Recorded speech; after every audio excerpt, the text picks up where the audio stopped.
welcome. Welcome. It's Thursday, yeah. Welcome to Amberskies, the future of 3D programming. It's Blade's World. Hi, I'm Blades, and welcome to my world. As you can see, I've even put it on the screen for you. Let's get a background on that, shall we? What a background to choose. The crashing program of the moment. Yes, I'm having fun with Visual Studio lately. It's crashing all over the place. Oh well, never mind. I suppose he can't get it right all the time. Node.js, it says here. What can we do with this and safely? Okay, Node.js. Right, okay. Not sure. Let's have a look. Tools, extensions, tools. Options. Options. Manage extensions.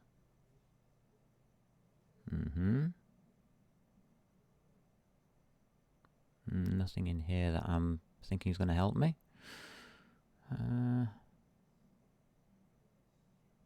Get tools and features. Woohoo! Oh, big blinding flash of Microsoft.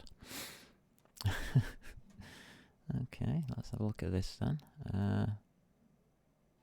Okay, we'll update you then. This is a typical day at the office, this is exactly what my day is like.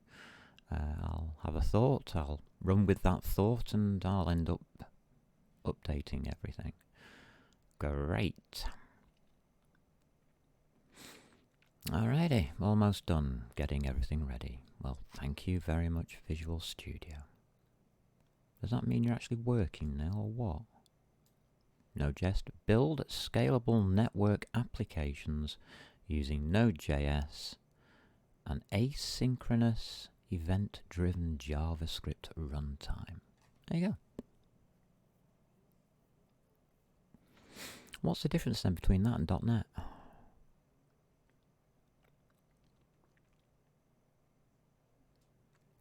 There's your web development, and over here we've got Node.js, which is JavaScript, and JavaScript is web development.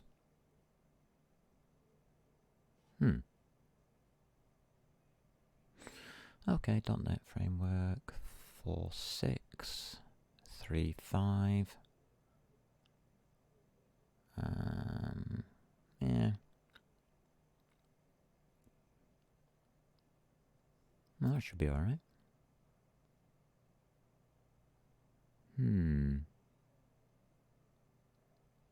I wonder.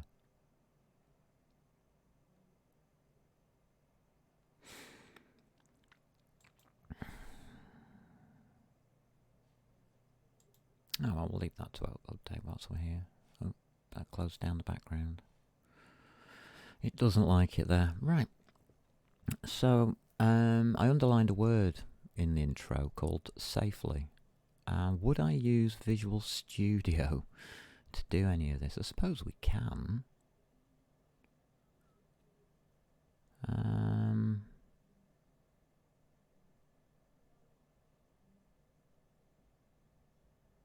But really, I wouldn't use Node.js by itself, would I? If I was developing something, I don't think that just using that one single thing will get us as far as we need. What happens if you want to make a web browser game? Oh, right, yeah, that's what I wanted to say. OpenGL. How old is OpenGL now? We're on, what, 4.5 are we? 4.8? God knows.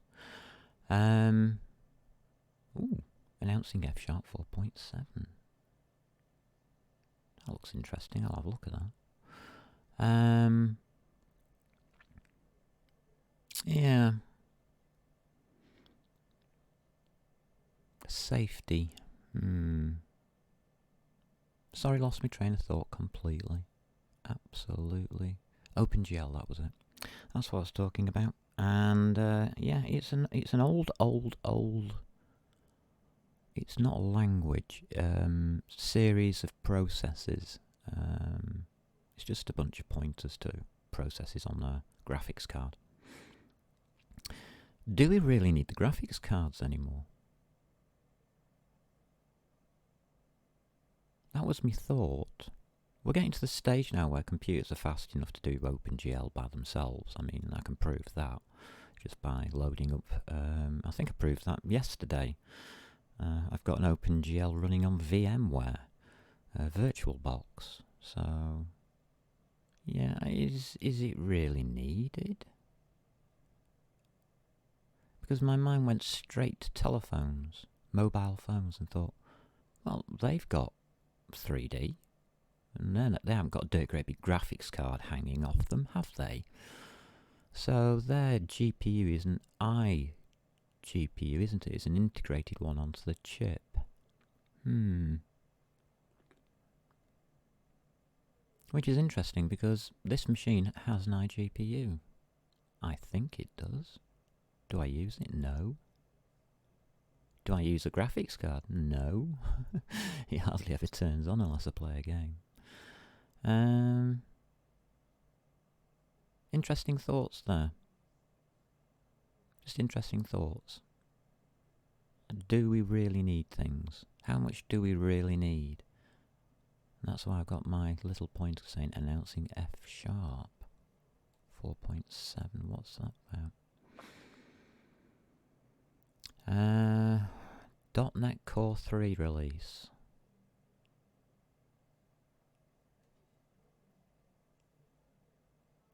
Alright. Alright, okay. Oh, it's a sneak preview, is it? Okay. For F#5.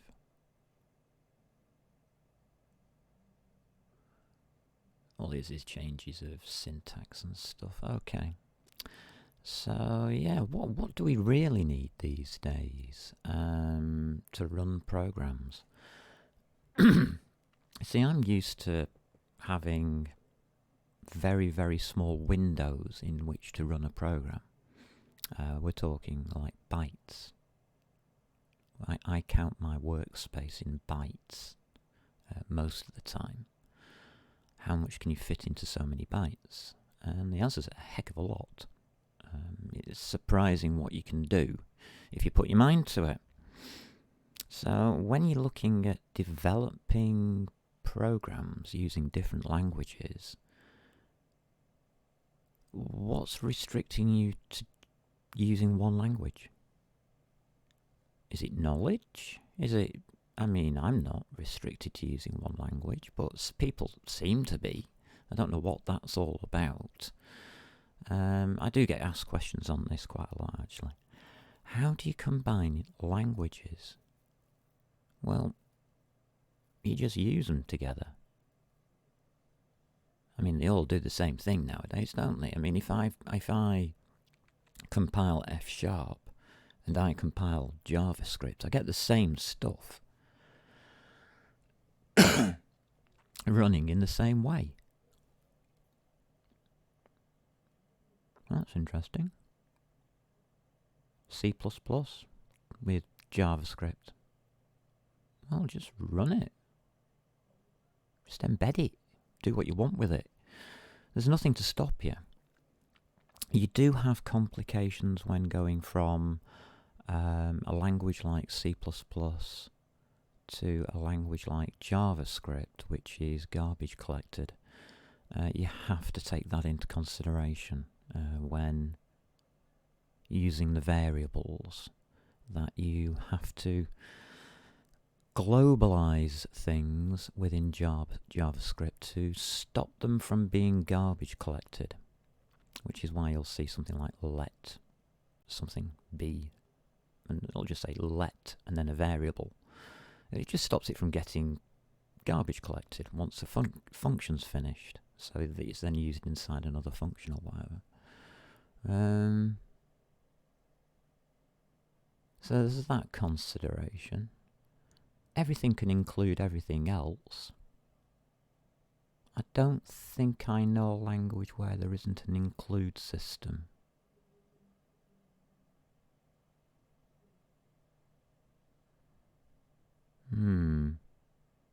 Nope, can't think of one. Oh yes, Basic.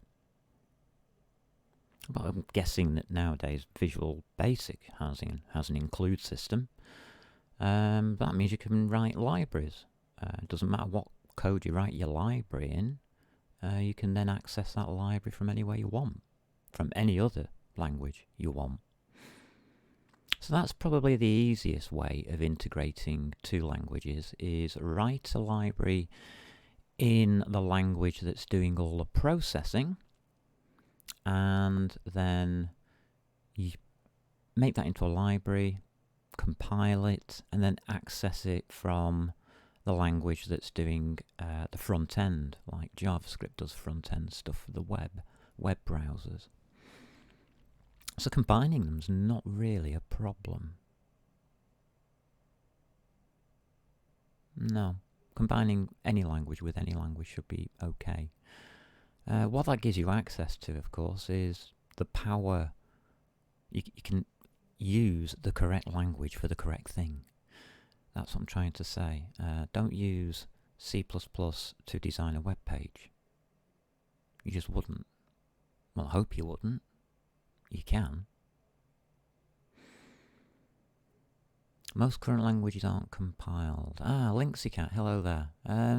They are in some way or other. They have to be to run.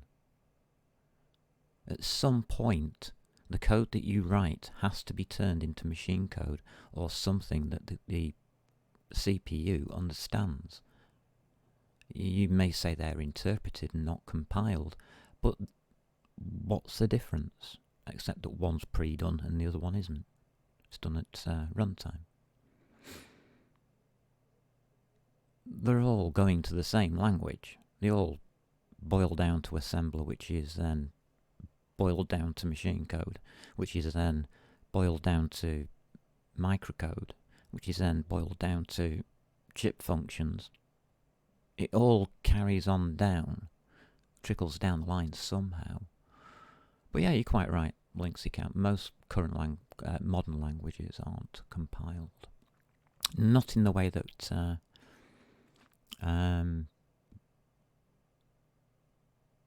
people would understand compiling as it was taught years and years ago. No, not all languages are bound together at the assembler level, because they will use different compilation techniques, and different compilation techniques will lead to different assembly language constructs. That's fine.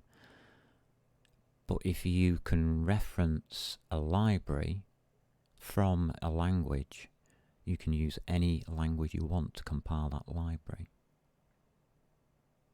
And that's fine. It really won't matter.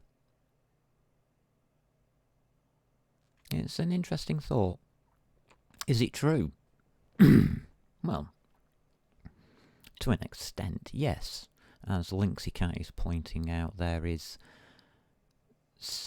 are lots of things you've got to take into consideration. Language differences and compilation differences and things like that.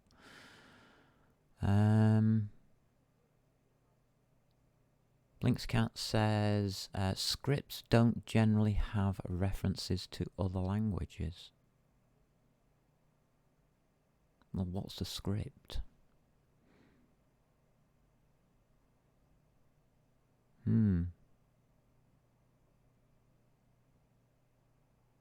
mean, I write C++ in scripts. Yeah, with Python and Lua you can integrate them with C. Yeah.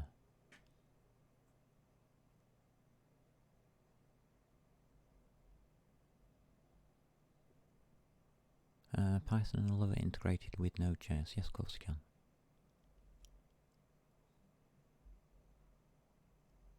What you got to remember is the derivative of a language. What was Node.js written in? Well, mainly I will say mainly because it wasn't just one language. Mainly C++, which is a derivative of C.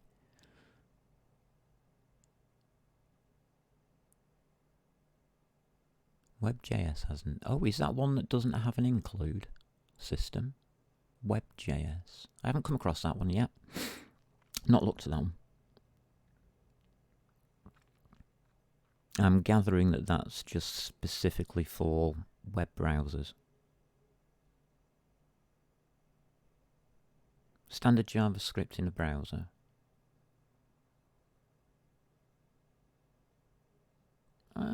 Yeah, that's got its uses, I suppose. But isn't that combining with HTML? I mean, if you're inside a web browser, you're using 3 languages already.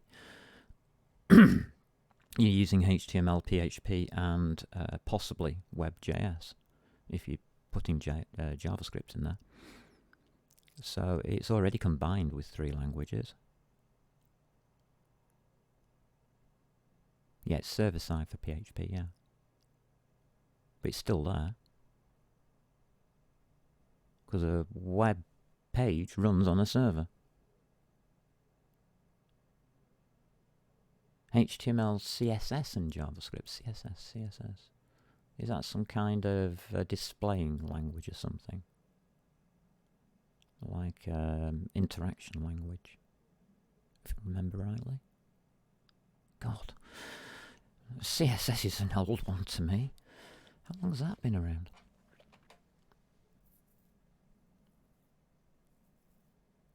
PHP is only one possible flavour for a server language. Well, yeah, of course it is. It can be written in any language, though. Yes, and now you've just said what I started off with saying.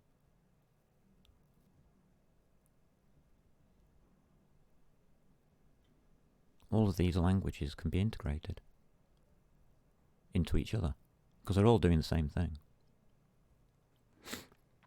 And that's what I'm thinking. I mean, what do you use on a project? I mean, that's going to be my real question today. I know I'm looking at Node.js today, but my real question now comes down to what do you want to do with a project? And you really have to, at that stage, sit down and understand what project you want to do, I think.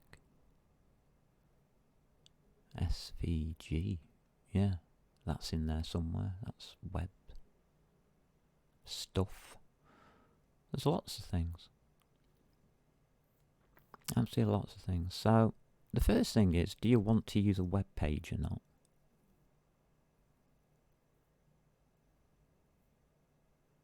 I mean, that's one thing that you can think of. Well, how long is this going to take? For God's sake.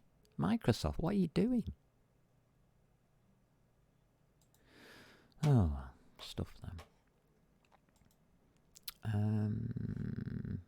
Start a new computer up, shall we?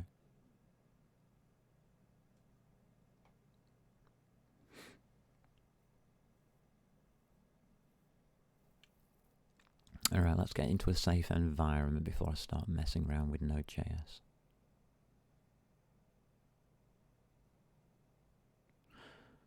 Alright, so I can now do anything I want safely.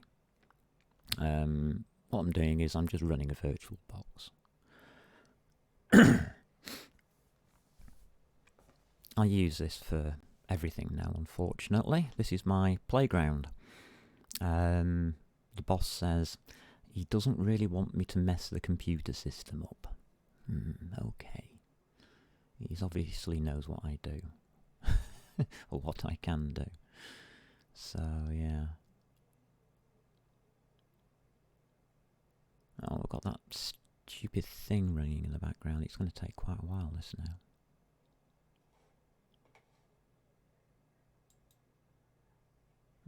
It's nearly finished.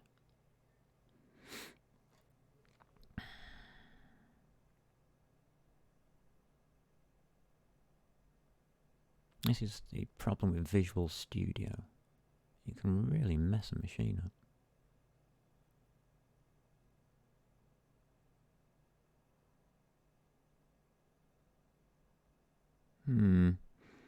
Interesting point by Linkscat there. For 2D animations, I think SVG is going to become more of a stable without support for Flash. Sorry, staple, yeah. I understood what you meant, don't worry. Oh. Come on, you. Get out of my way.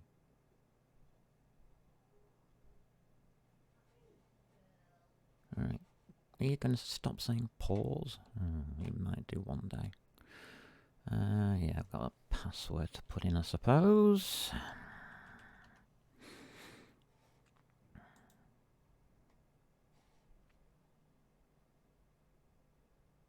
Please restart your computer before you start Visual Studio. Oh, Microsoft, you're so funny. Which planet did you just get off?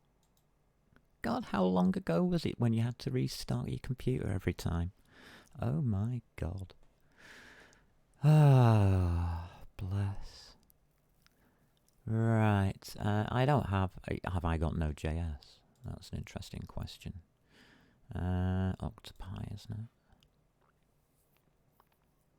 I think I've installed everything on here that we're going to need, so it's just Node. Node. Yeah, we have. Oh, by the way, Node.js it's a native add-on build tool. It also builds C++.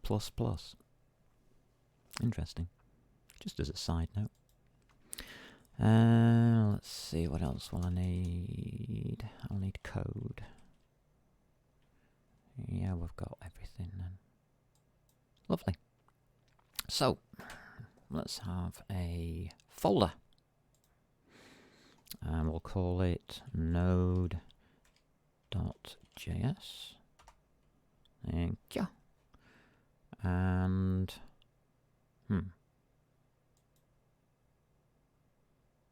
let's see what we've got.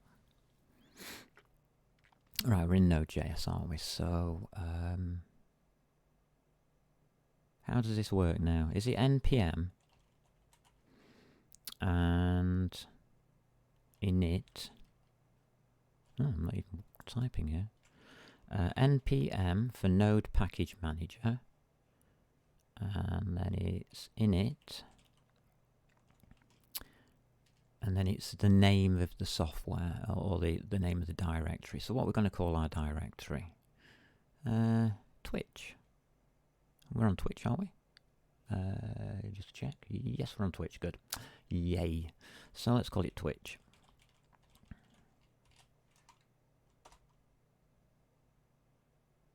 It does something. It does something more. And it gives me a load of errors.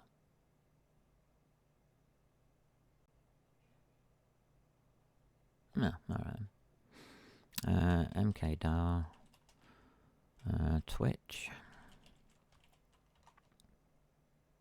And then it's just npm init. Here we go. Package name.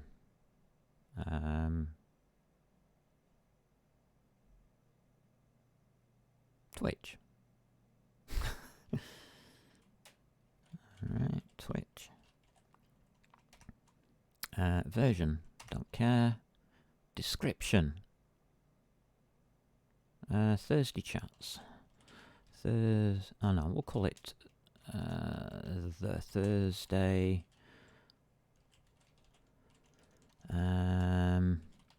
Blades World.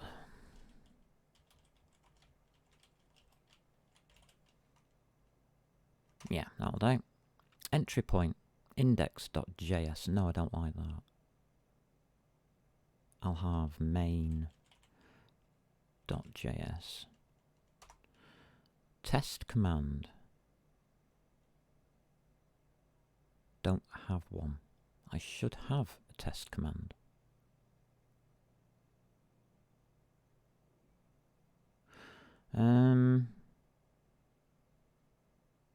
Don't have one.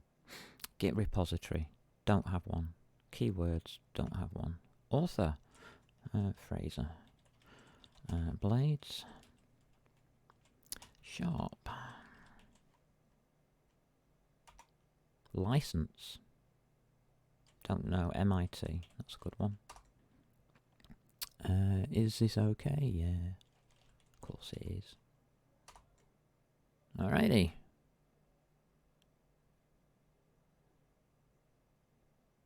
So it's put me a package JSON here. But didn't I want it in Twitch?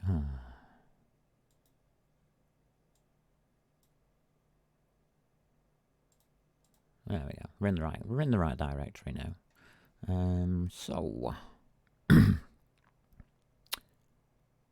code. Let's try typing. Code dot.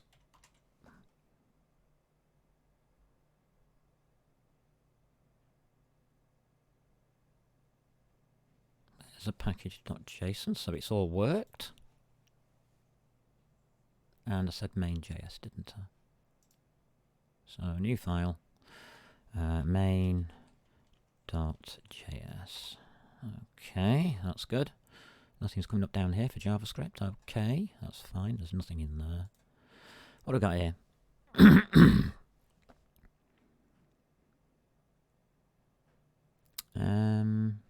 That's all right. Should we not have a start? Yeah, we will need one sometime soon. Start at the moment is what? It's a colon for stars. Come on, write a JSON file properly, and then it's npm run, I suppose.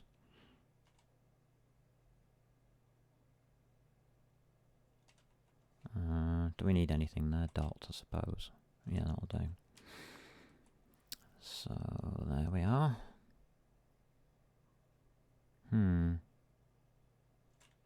Not overly happy with that.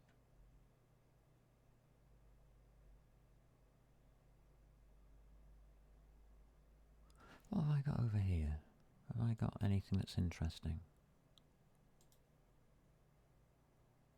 Just looking into which one are we on? Package.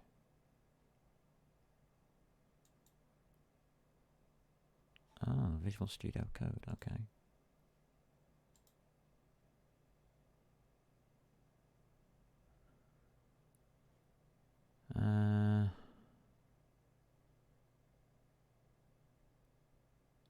That's an interesting idea. I'll keep that open then. But we'll get rid of that because that's a load of rubbish. Get you out of the way of the screen. Don't need that anymore. Okay.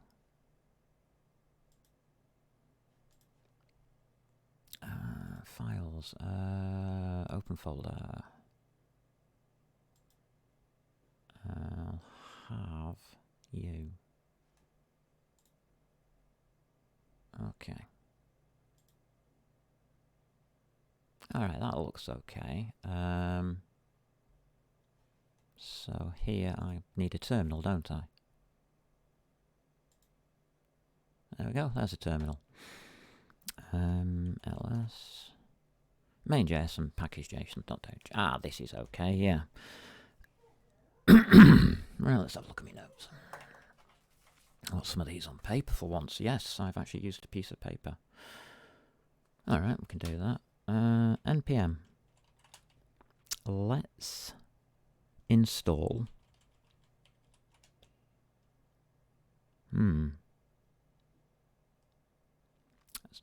Yeah. Minus, save. Yeah, okay, we'll just do that one now. It's already coming up. Alrighty. That's doing something.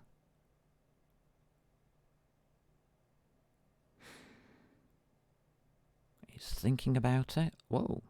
Whoa. 0 vulnerabilities, yeah, right. Is that really what it tells you? Oh, that's okay. So there's my node modules. Ooh, lovely. I've got a package lock.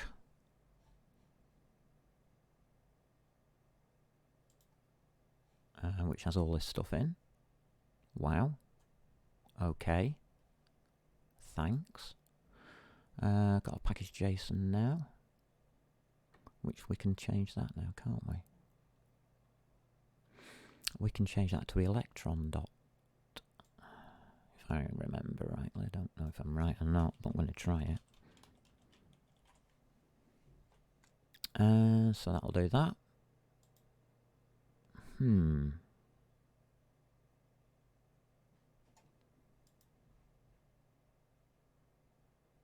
Run task. I won't do that for a minute or not. I don't think. What do we have at the moment then? We have nothing. So we've got nothing. Don't I need a HTML somewhere in this as well? If I remember rightly, all browsers that I used to do were a new file like it had index.html. Am I right? Still? This is how it still works? Oh, my chat just disappeared.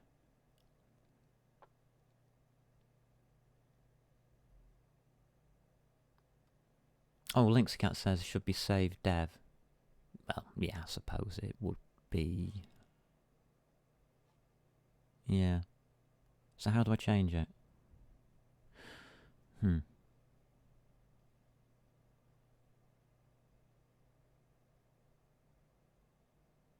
You'd have to uninstall it again, wouldn't I? How do you uninstall it? npm uninstall.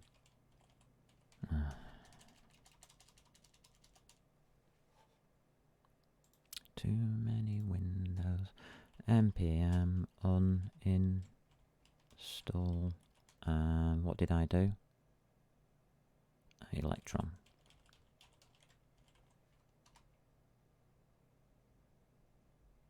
$146 packages, and how many did I put in?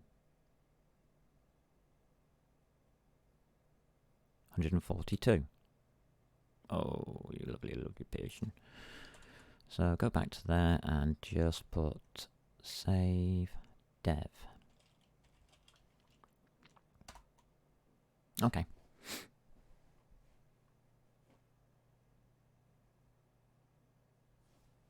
Is that how it works? It just changes the name in package JSON. Alright, okay, we'll have a look at that then.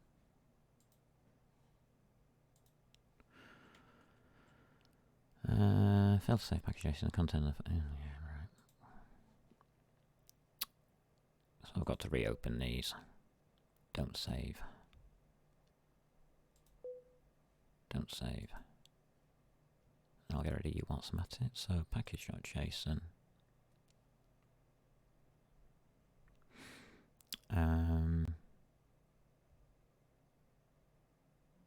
Right, well I can't see what's changed here.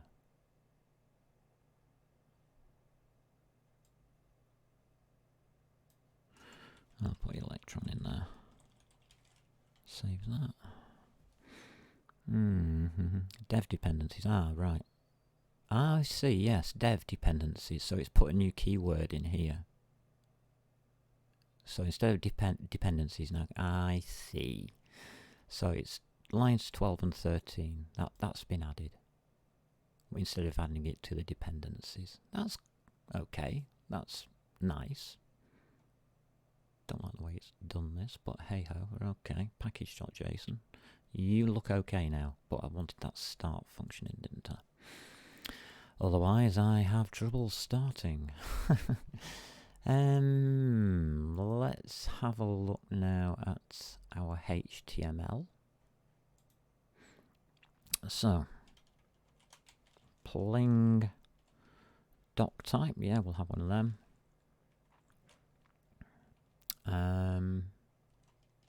Then I'll have HTML lang equals. I've got to stop pressing the space bar, haven't I? I remember these kind of languages. I hate the things because Well, first of all, it keeps coming up with extra commands that I'm not typing. Secondly, I'm not allowed to press a spacebar like I do in normal English and I'm typing. That's a bit weird. That is way weird. I really wanted those to go downwards. There we go. Right, what shall we put in our HTML?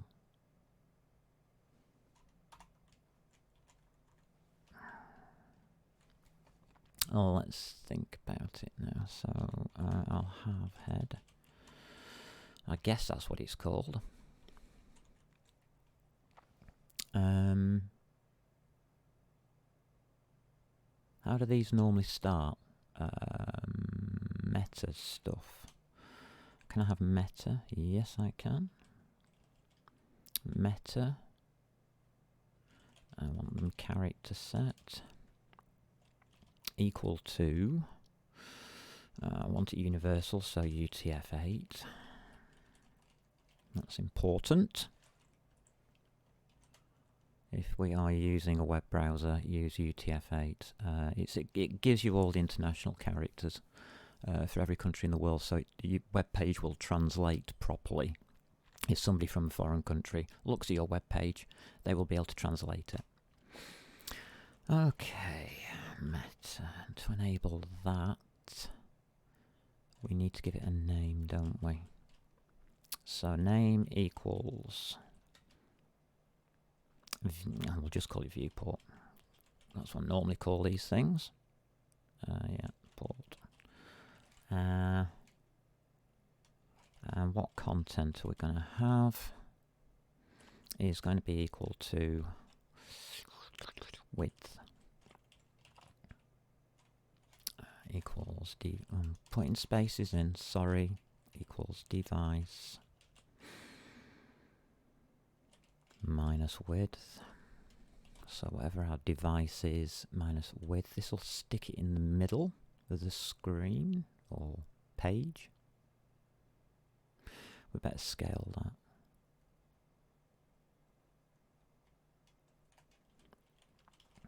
With whatever they have on their browser. Scale. We'll make it equal to 100%. Well, don't put it that way, did they? Put it that way. Yeah, okay. Lovely. I love this language already. Can you remind me why I never actually wrote in HTML? I think I've just remembered why. What else do we need?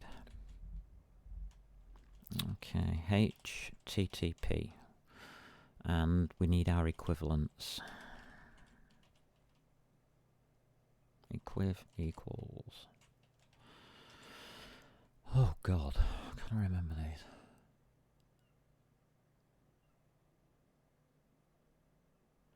Right, well, it's got to be compatible, and it's got to be compatible with the universal one.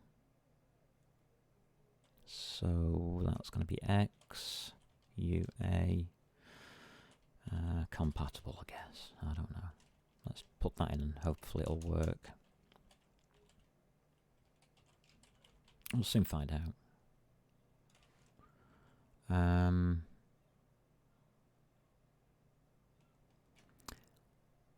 Right, that bar.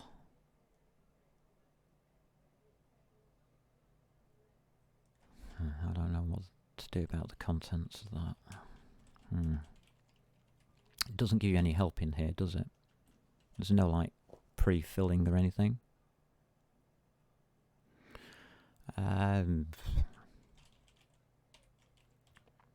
I'll stick that up. I don't know if it'll work or not. Alrighty. That's your meta information.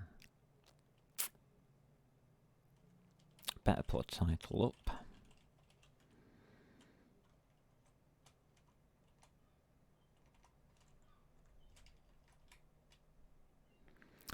And the title Okay, Twitch Sandbox. That's what we'll call ourselves today. Alright.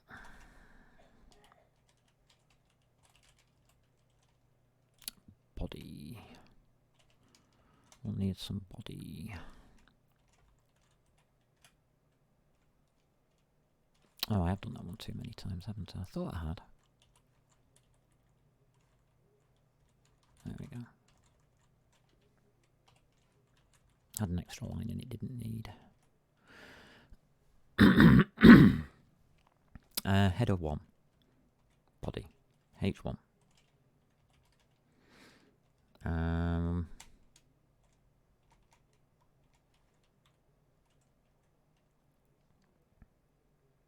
So it's Twitch Sandbox, and I'll put myself in, I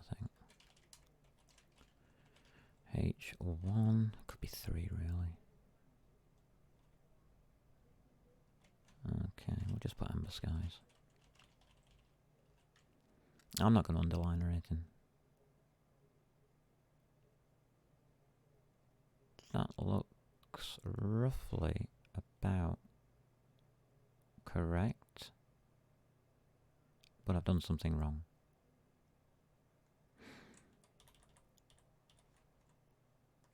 I've done too many of these.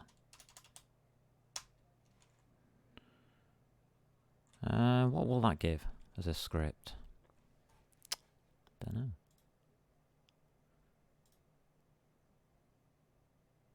It's index HTML. Let's have a look. Oh. Doesn't give anything according to this. Open with. Internet-y of Things. Firefox.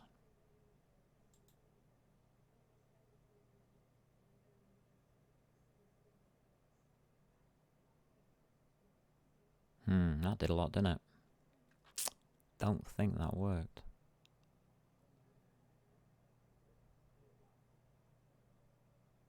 Interesting.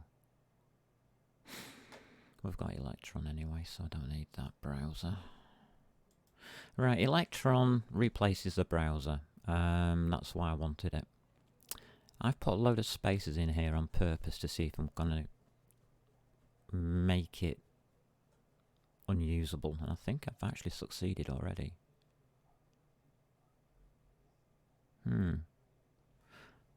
I know what I didn't do. Save it.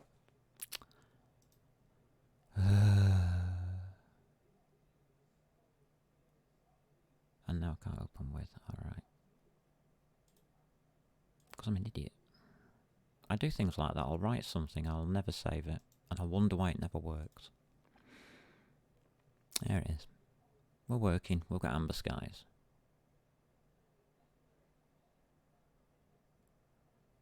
Twitch Sandbox. Right, so that comes up there. Amberskies comes up here. I want to switch those two around. Okay. That's the only thing I've done wrong there. So, you.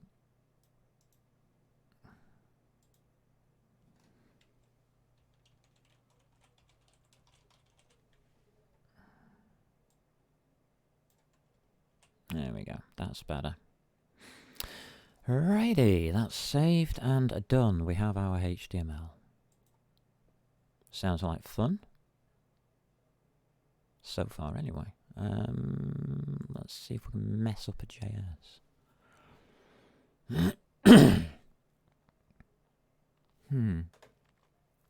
Have I got any JS's knocking around? No. Const. We're using Electron, aren't we? Electron. So it now should say, on the window title bar, it should say Amberskies. And then inside the window, it should say Twitch Sandbox as a title for a window. So this is in place of Firefox. We are going to use something called Electron. We have downloaded and installed it, and we are going to require it, I guess. Yeah. It's in quotes in here, isn't it? Yeah. Electron. There it is. Oh, are we doing all right yet? Are we programming? Are we exploring Node.js? No idea. We'll have a path. What we're going to make that equal to? Require, I guess, path. Is there one? Yep, there is. Good. Right, so that gives us the path.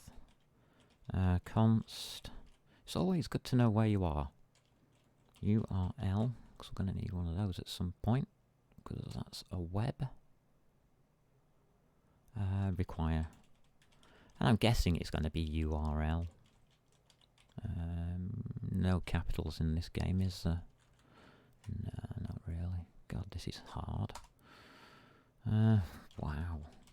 This language is nice and easy, Linksy Cat. Why didn't you tell me about it before? I want an object. Objects have brackets. I want the object to have the application inside a browser window, we'll call it. Right, those are things I'm making up. That's not code. App and browser window I've just made up. Alright? And we'll make those equal to Electron. Electron will provide it. I don't know what they are. It can provide them. Because if you notice, when I typed in Electron, it had two brackets after it. The same with path and URL.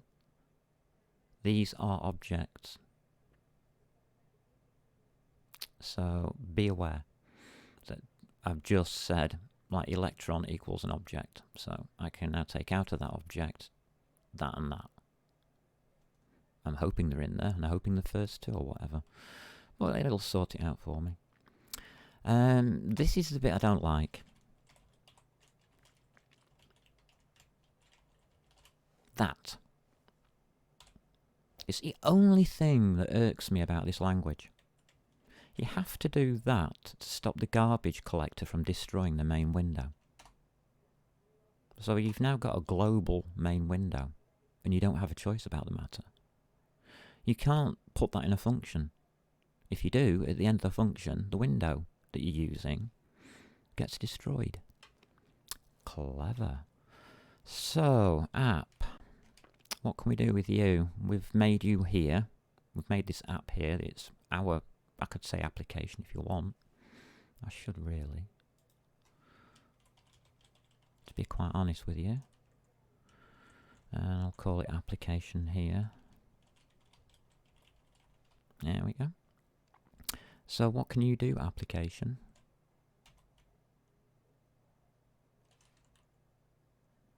You can do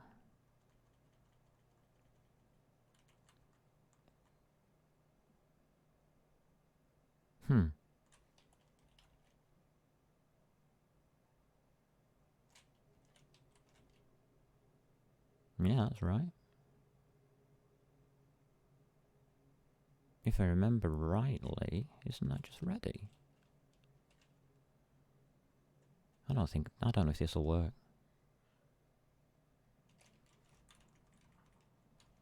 I really don't think this will work. I'm just going to try it. There's commas in this thing, isn't there? Can we get you out of the way? I can't see what I'm doing. Function. I'll need a function. Let's have one of those.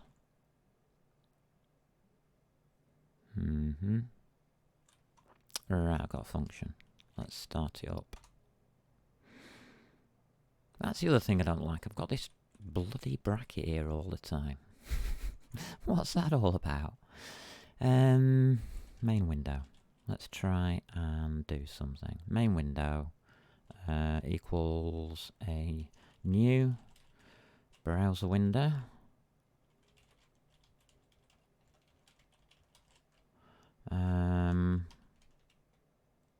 It's a function, is it? Yeah, of course it is. Because it'll take a width. which we'll set to 1000 pixels, and a height which we can set to what, 600 pixels. That'll do. The bracket ends, that's the instruction, so that's the end of the instruction. Anything else I want to do now?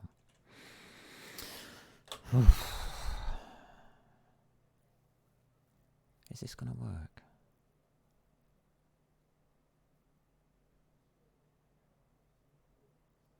I'm not overly certain that it's going to work, you know. But let's try. What do we want to do after main window?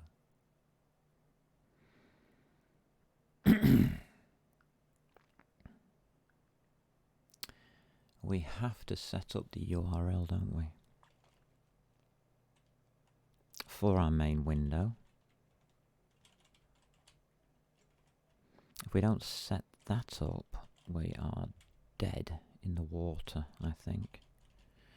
I think it's URL. It's main window dot load. There it is, second one down, URL. Lovely. That's how you do it.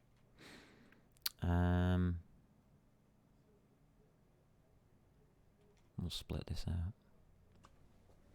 Same as web contents, load URL. The URL can be a remote address or a path to a local HTML file using the file protocol. Alright, so URL dot format, I'm guessing, yeah. I mean, this is such a not very hard language, and this is a function. Path name, I want a path. We're going to have to join it.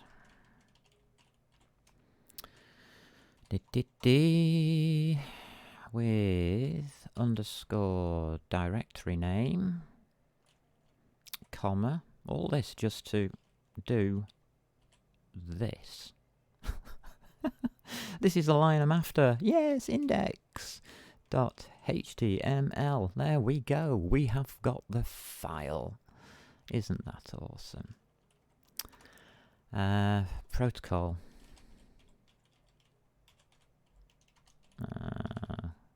So it said we could have like a HTTP URL, or we could have a file one. So I'll set the protocol to file.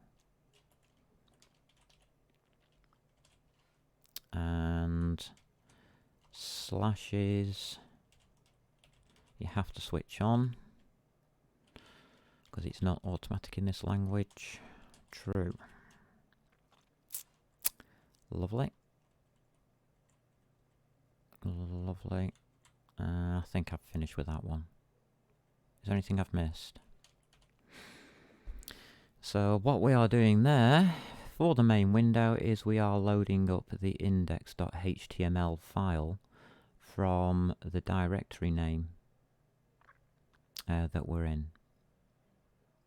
So basically that'll just look in this directory and then load up that index.html into the window that we have created, this browser window provided by Electron. Nice. That's okay then. So that's what we've done so far.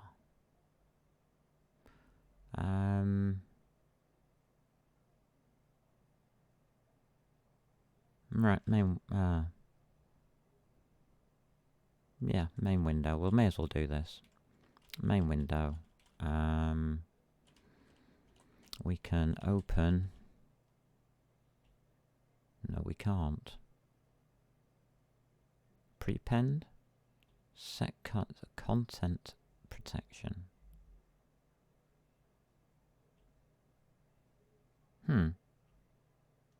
Why can't I just open DevTools?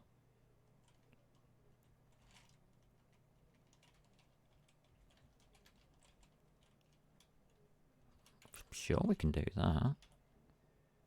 Isn't that JavaScript? Have I not got JavaScript loaded up? Doesn't look like it, does it? Hmm.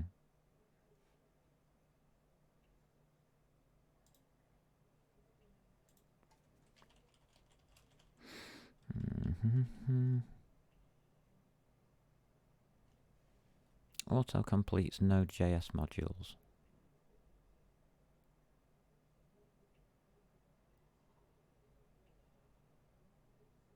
What's that one?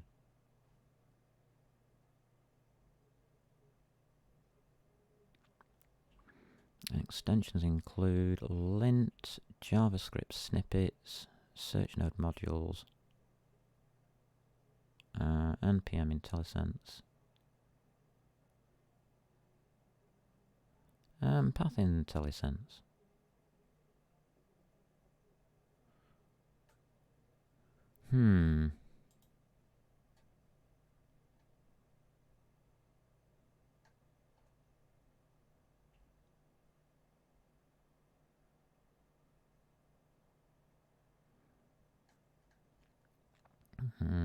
That needs configuration. We'll get back to whatever I'm doing. I'm not going to be continuing to write in this unless I have to. So what are we up to? I think that exists. I just don't think it recognises it. Okay, so we've done that. We're still inside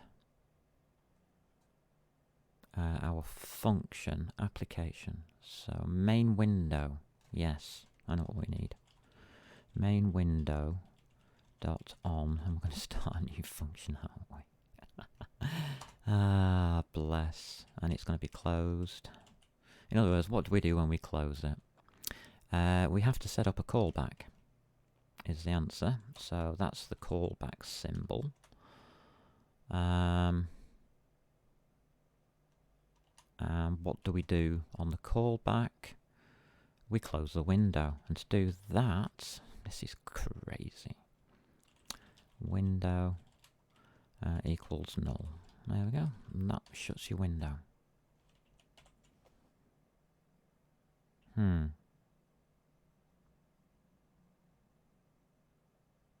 Okay.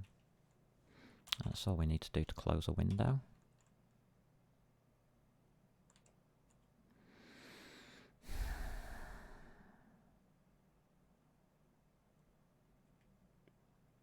I think that's a normal, right?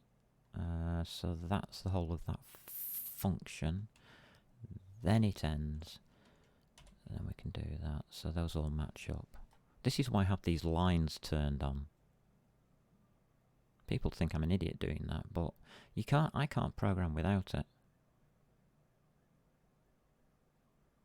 Yeah, that's working. Yeah, that's all matching up, so. Lovely. We have a main window. Okay. Assuming we're going to stay with one window. Well, we're not. Can't assume that. So on, there is going to have to be a separate one for this. And that will be window. If I remember rightly, it's all closed. I think it is. Let's chuck it in and find out. Again, it's a callback. And what are we going to do? If process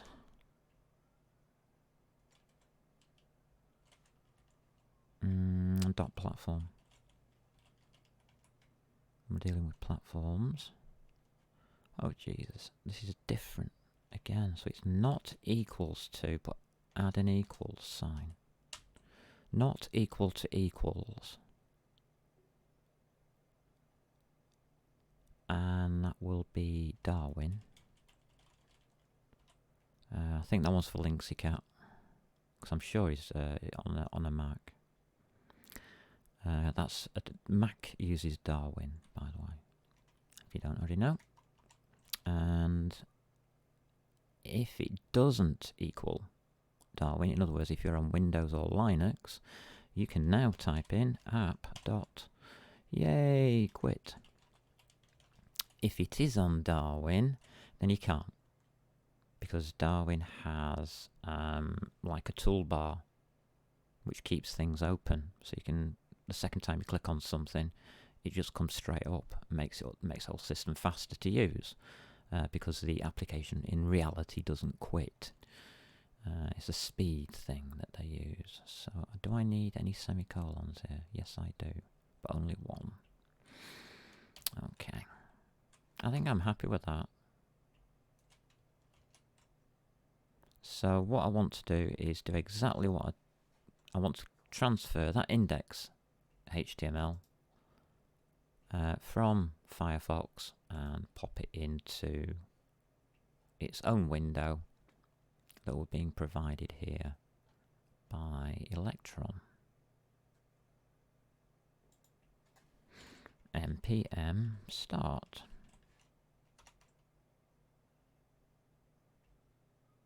Oh, there you go. No idea what it just said, but it said something. And it's all in white, so a JavaScript error occurred in the main process. Cannot read property on of undefined. I know where that is already.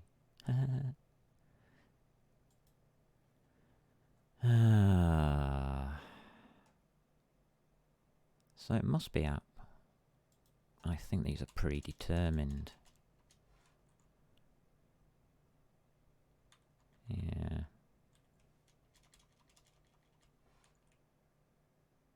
Okay, we'll have that then. I'm not sure if I'm right with that or not. How do I stop this? Alright. There we go. So what we have is something happening at the bottom there, which I'm not really too bothered about yet. So this is Firefox, the browser, and I've added, you don't need this open by the way. So this is the actual window that we're given by Electron. It's called Amberskies, and Twitch Sandbox is the title. You can put your web page in here, or your application, as that is a good idea. And this is a safe way of doing it, really, because you're not on your web browser, for starters. Although you've got to remember in the back of your mind, this is still vulnerable to an outside attack, even though it looks like it's in a window. It's in a browser that looks like a window. That's all. So never get that.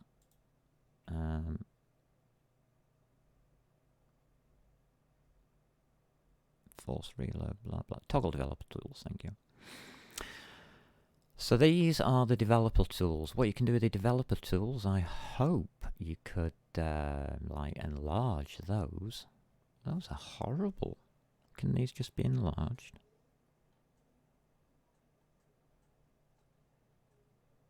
No. No.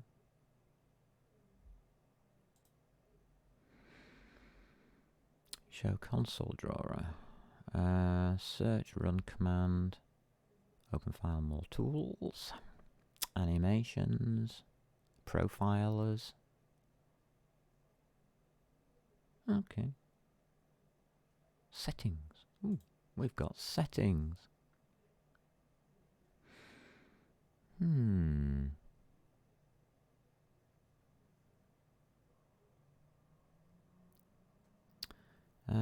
Show what's new after each update. Okay. Sources. Okay, network. That's what we want to do. We want to disable cache while DevTools is open. So we're keeping these open. Alrighty, so all I have to do now is restart it. This should stop. Yes. I've got a lot of white stuff here. Alright, let me just clear this. I want to see what it's doing now. Okay. So, npm start. Right. What are the problems?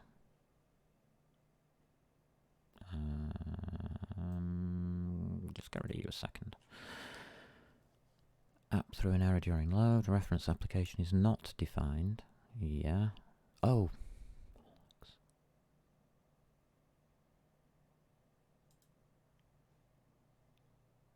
Where have I used application again?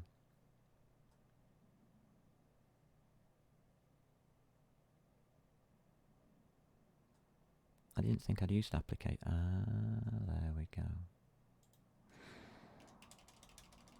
It was right. How's about that then? Glad I read that. Anything else? Nope, so we've now got to restart again, have we?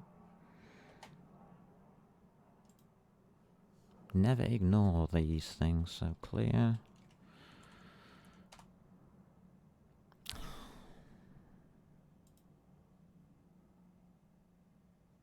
Uncaught exception, reference error, application is not defined at main.js 44. I've just changed, didn't save it.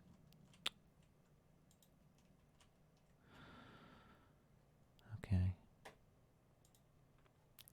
You can see I don't like working with this already, can't you?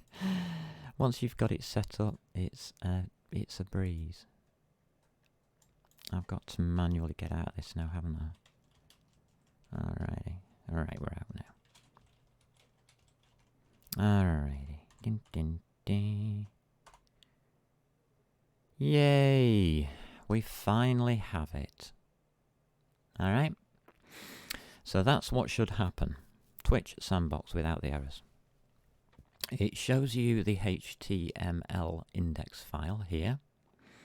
So you've got your body, event listeners, DOM breakpoints if you want any properties, and so it'll show all of your bits and pieces here, and your accessibility.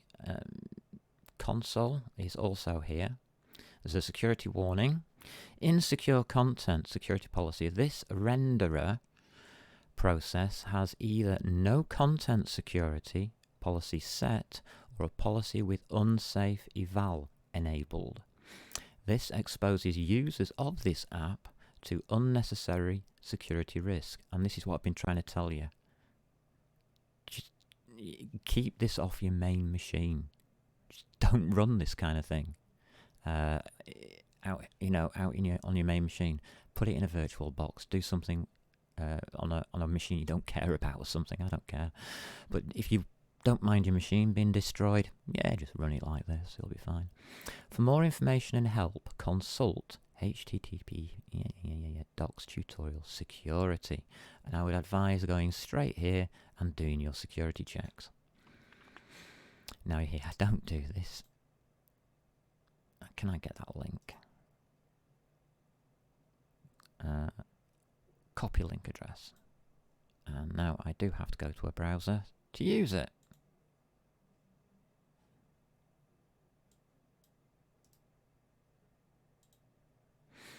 And we'll go. Security, native capabilities and your responsibilities. And this you do need to read. If you're ever going to program on a web using Node.js, read security documentation, please. It would make my job a hell of a lot harder if people would just take the time out to read this. Because it says it here, security is everyone's responsibility. And unfortunately, that is true. So, keep your application up to date with the latest Electron framework releases if you're going to be using this kind of framework. Evaluate your dependencies. Yes. Adopt secure coding practices. The first line of defense in your application is your own code. Common web vulnerabilities such as cross-site scripting or XSS attacks have a higher security impact on Electron applications, hence it is highly recommended to adopt secure software development best practices and perform security testing when you are jumping outside of your program. If you go outside of your program, be careful. Isolation for untrusted content. This is what I'm talking about. As an example, consider a remote website being displayed inside of a default browser window, which is what I'm talking about now. If an attacker somehow manages to change said content, either by attacking the source directly or by sitting between your app and the actual destination, they will be able to execute native code on the user's machine.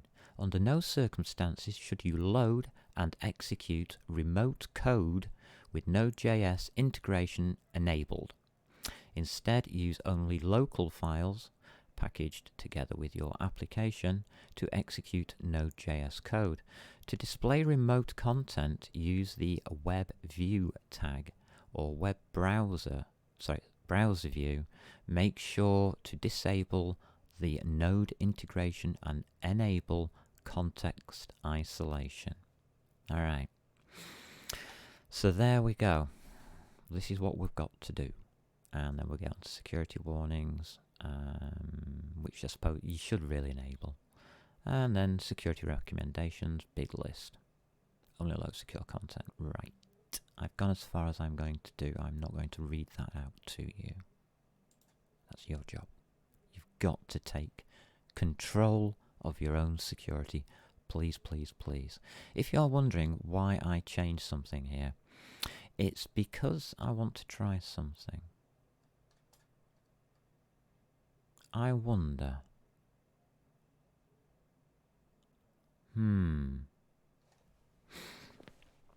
I've now got a live web server running, and it's updating. You can't see that, can you? How can we show that? What's a good way of showing it? Let's try P5 or something. Do we have P5s? Actually, I can just put it to one side, can't I, like that? And just click on here. Like that. Why it's not at the top of the screen?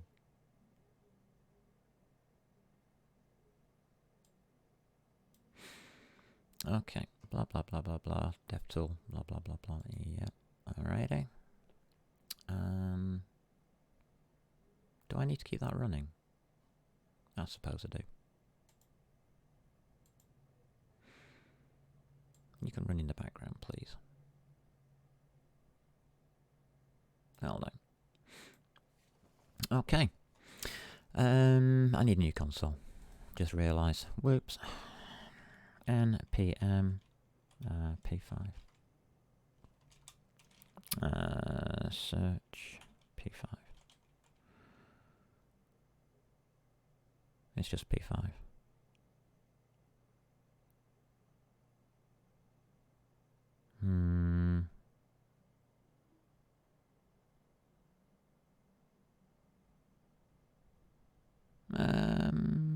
Okay. So npm install minus save blah blah blah blah blah blah blah blah blah, and I just want p5. And I just did it again, didn't I? Oops. Okay. So links account said it's in here. So you just change it from there, cut, comma, paste. That looks right. There we go. Lovely. And now I have P5. So I'm guessing there's a dependency on it somewhere. Let's have it up here then. So const P5. I'll just call it P5. Equals require. And I'm guessing it's going to be, well, P5. There we go. How does P5 work? No idea. Let's try it out anyway. So this is your app on ready. I'll put it in here. Let's open DevTools. I will go here.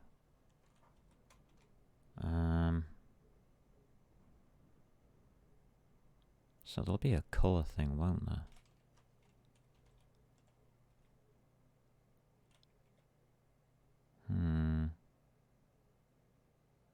Do I have to initialize? Setup. How do we set up and start P5? Okay. Let's do that then.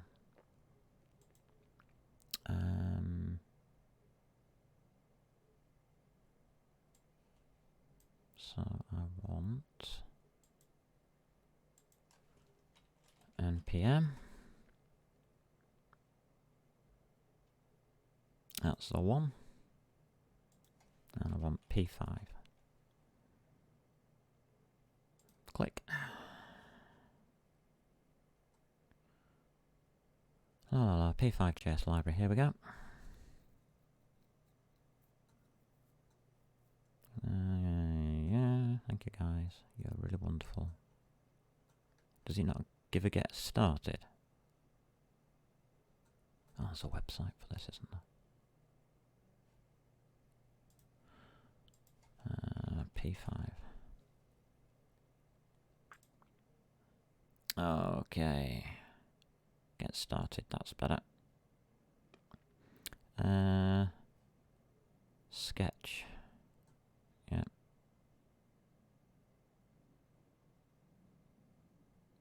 If you look into index.html, you'll notice that it links to P5.js. If you would like to use a minified version, blah de blah de blah. I've got to initialize it. Ah, damn. Alright.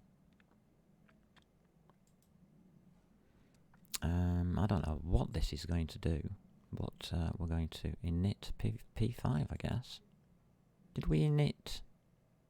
Never mind. P5 init to PR. No.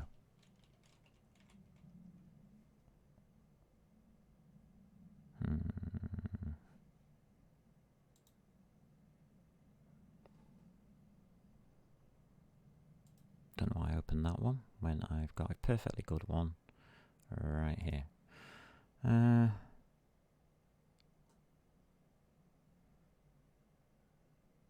Head script equals blah blah blah, script equals blah blah blah.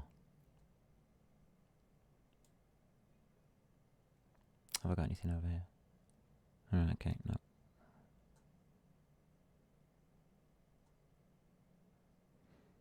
That's what we're thinking. Function setup, function draw. Alright.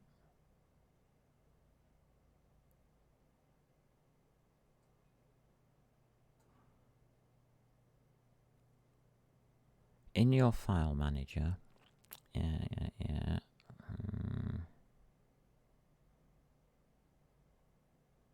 Yeah, okay.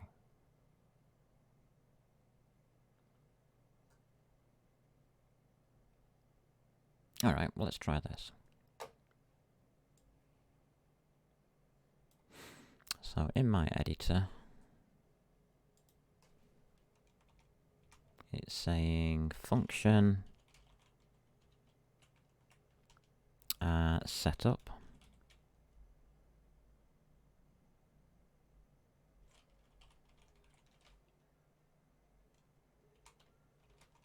And function draw.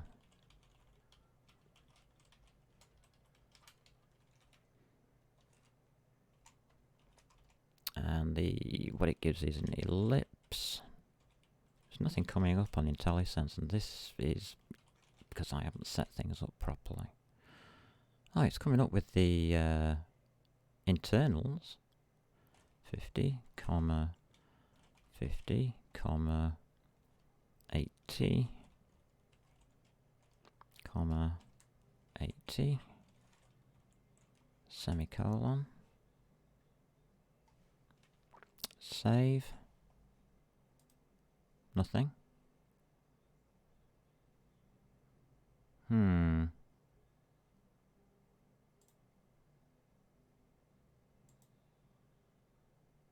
Nothing.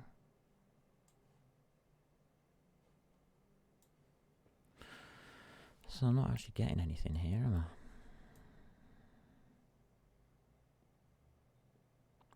This is on automatic update.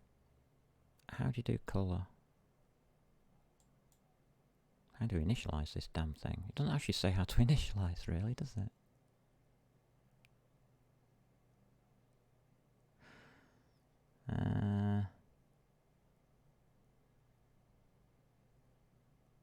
Yes, it does. I'm an idiot. It tells me exactly how to initialise it. It says HTML. Head. Where's head? Head. Which part of head is that? Oh, that's the bottom of head. So in here, under Amberskies, the title, what we'll do then is we shall have bracket script source, and we are going to have equals.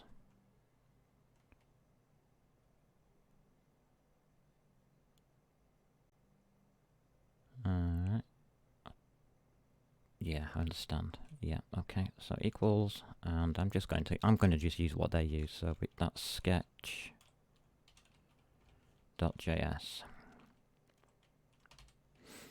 There we go.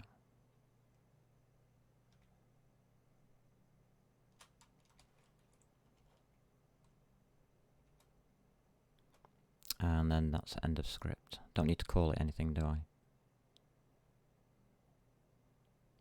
Is that correct? I think so. Okay. So that gives me sketch.js. Alright. Let's do that then. That's main. New file. Call it sketch.js.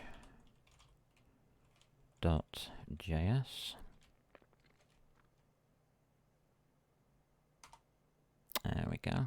Shouldn't be updating at this point. No, but in case it does anything, I'll have it hang over here for a little bit.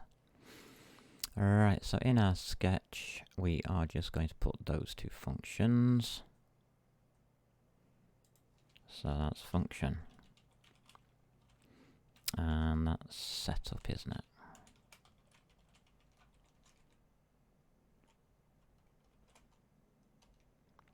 And also function draw.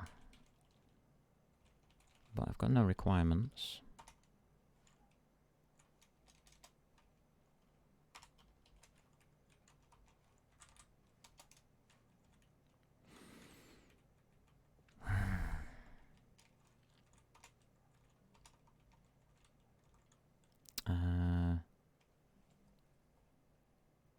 So back in main,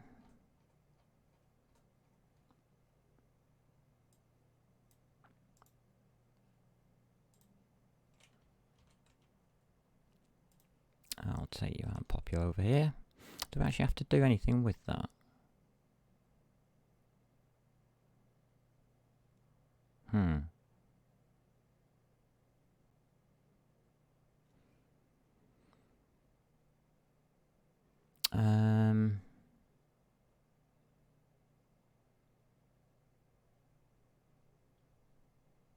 Alright, let's just try it out. Ellipse. Which doesn't come up with anything. I this kind of thing. I don't think this is going to work, by the way. I'm just fishing to see what will work and what won't, really. Save that out. Nothing's happened. I can see from here there's nothing happened.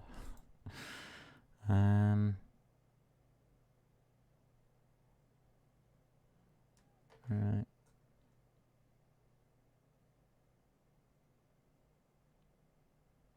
File path to HTML, yeah. We've done that.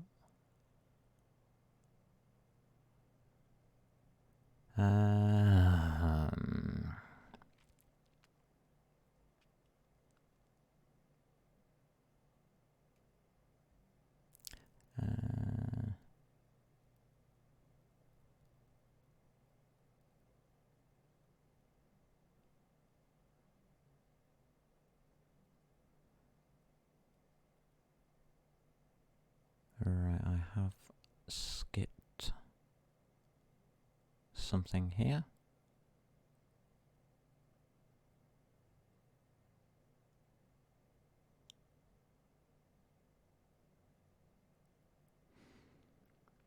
If you look in the...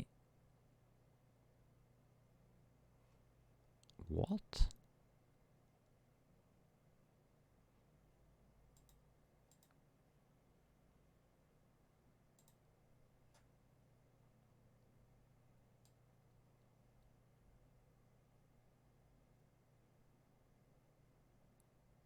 Uh-huh.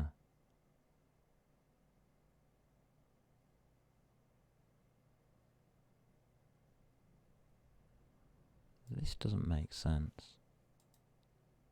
I don't know.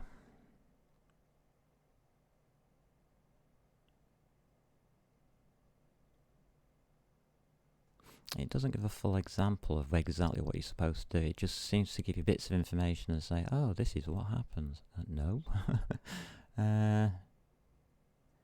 Not really.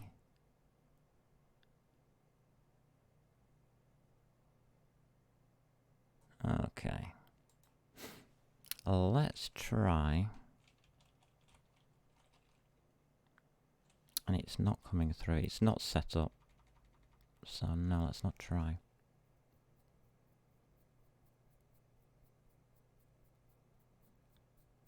How to set up P5, P5, P5. Let's have a look.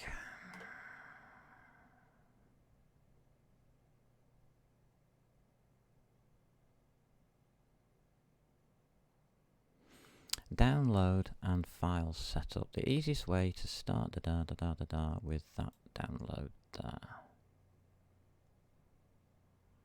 And it doesn't do anything. Here we go.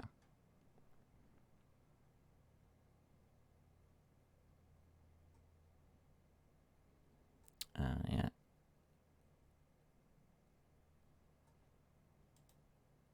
There's a code repository here.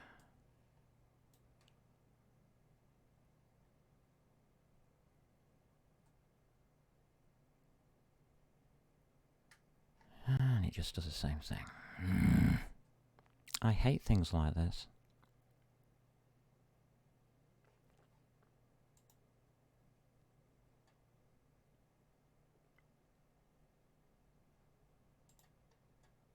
And this is useless, really.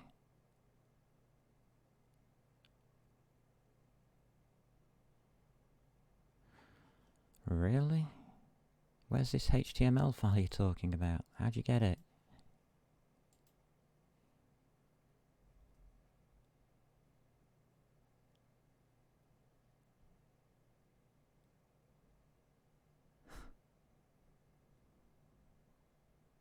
I really don't like things like this. Doesn't make sense to me because I'm asking for that script to run, but I'm not seeing how the P5 node modules are in there. Let's look under P5, I suppose. There it is. P5. Lib.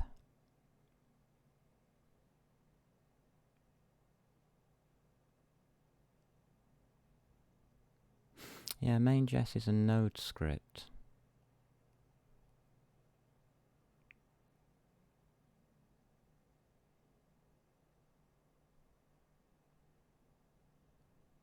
It's main.js is a Node script. It's not actually visible in the HTML, right?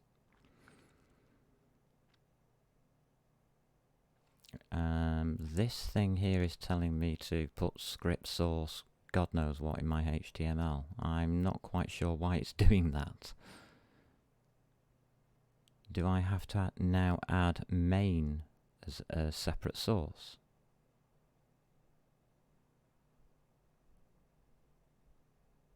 Is it showing? Oh, I see what you mean. It's creating the window.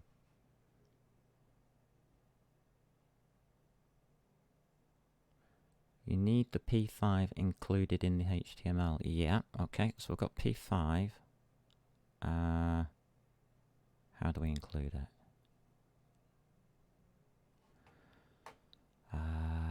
Yeah, that's a good question. HTML editors, how do you include it?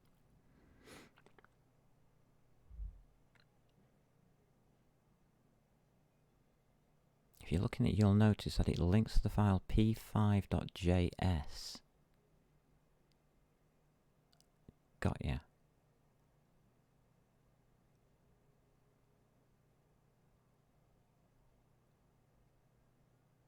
And I need to do that.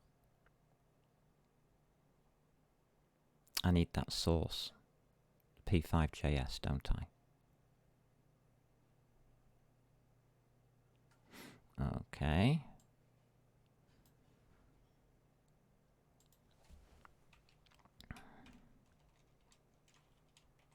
So script. I'll go with this, it sounds like fun. Source equals. Now I have to go into. Oh god. Got to go and find it. I'm to p5.js. It's there.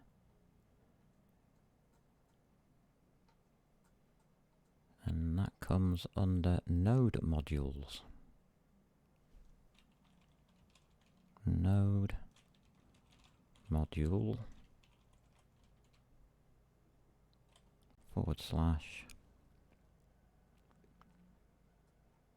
come back down here, p5 / p5 .js. Alrighty.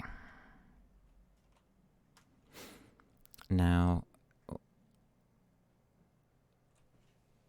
that's weird because that doesn't go on the other side of that, which I would have expected. It just goes as a script like that. Right. Yeah, P5 is just for drawing things. It's just to see if I can get this thing to draw anything.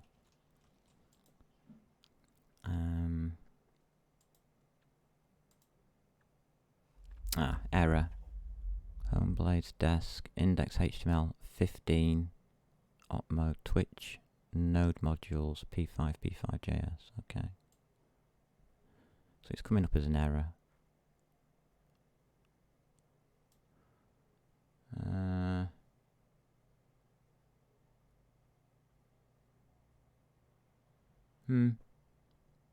Yeah. There's different ways of doing this. It would just be nice if I could. I'll work that out some other time. I'm not really that bothered. I haven't initialized it properly, and I know I haven't. So I'll have to work that out. That's not important now anyway. Just close this for a bit. Yeah, I know. Thank you. And we'll just delete you two. We'll go back to what we had. Now, what can we do with this? Obviously, we can download and do different things. Yeah. And we have to work out how to use them. Yeah. That helps. Let's get it clear up. Oh god, it's put it up there. I'm going to keep that.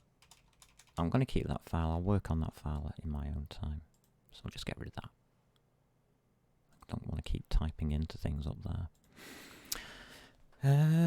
Where do we want to go next? We want to go to different languages. How many languages have we got here so far? We have...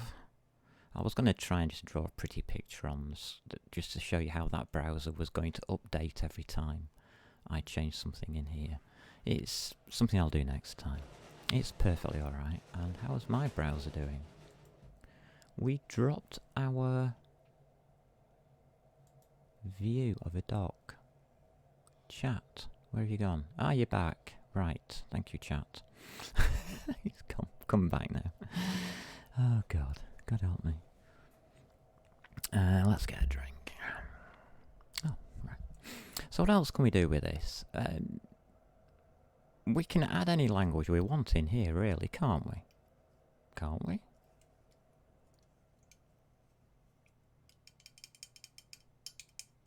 I would think we can. Alright, so I've got Electron.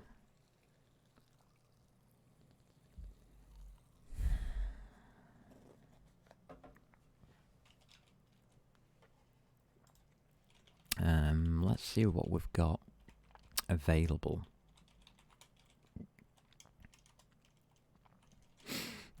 Search Electron.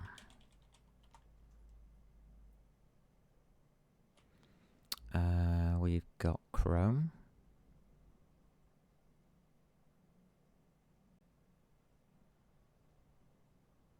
Storage. Okay.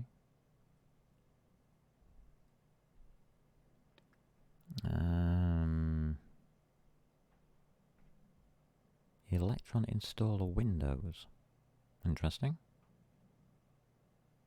And the list stops.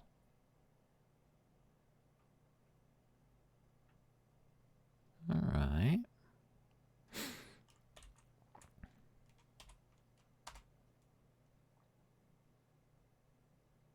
What's Karma? No. Electron rebuild JSON install OSX. So I've got OSX in here. That's Macs. I don't know what sign means to a Macs. To a Mac OS. Redux. Use Redux.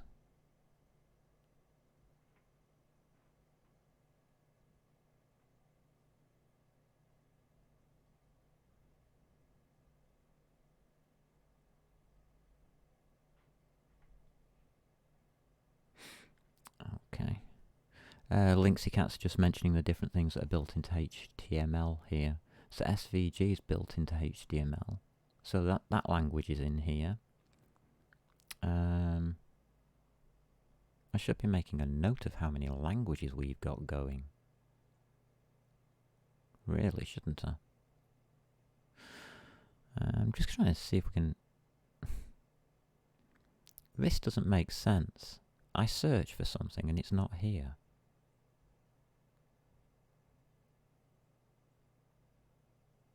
Alright, let's go back to here.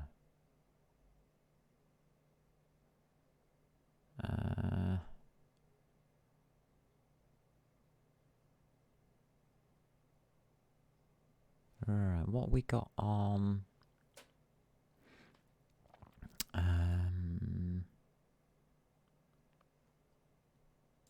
let's go to npm inside here this time. So I can read it inside here. But it's easy for me. Build amazing things, npm search. Okay, let's first search for something called edge.js.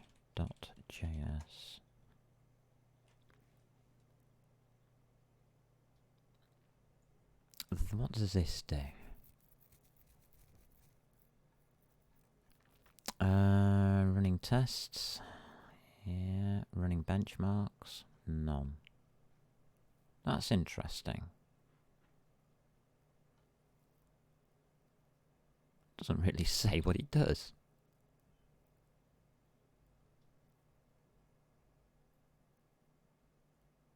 Okay. The next one down says something completely different. This is a fork of Edge.js, providing improvements and bug fixes that are not yet accepted into Edge.js repo. Packaged is published as a NuGet.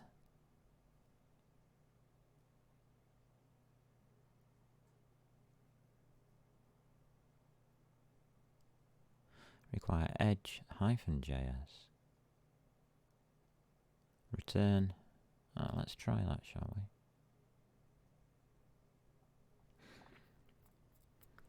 Let's try that. So what we're going to do is close folder.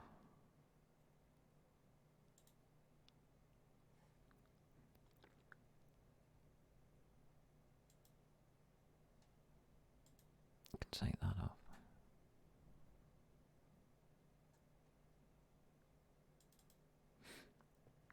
Okay, so here under Node.js, I'm going to start a new thing folder. I'm going to call it Edgy. Oh, Ed. Alright. And in Edgy, I'll just open the folder, I don't care. So, open folder, desktop, Node.js, Edgy. Okay, there's nothing in here. So, terminal, I'll have a new terminal. How many have we got? 1, that's good news. What we're going to do is we're going to try and see if we can do anything with this. So npm install edge-js. It doesn't say to save it.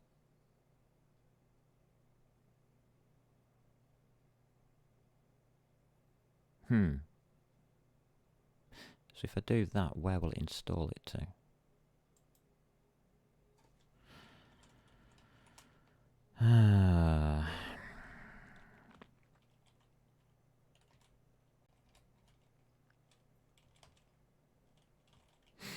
And it's -js. Do we do a minus save on it or not? There's no G on it.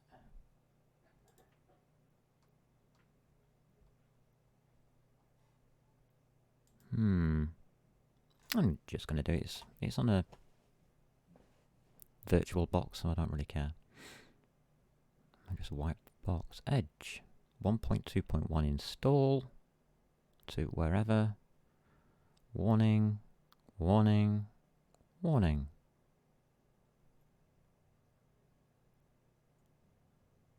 Okay, what's this about?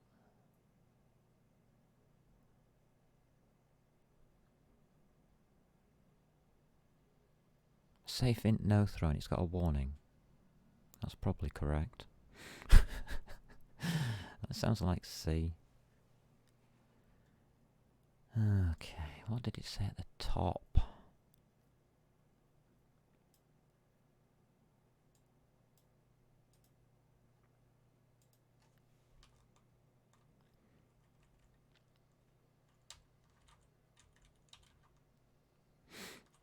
Oh well. Okay, we've got package lock.json and we've got node modules again. Alright, okay.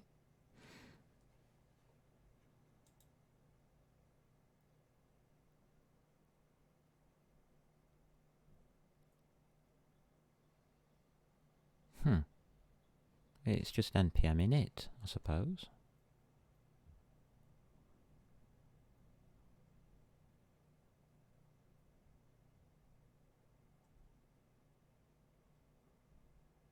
I don't have mono. This is going to give a real... That's why we've got all of these warnings. I haven't got Mono installed.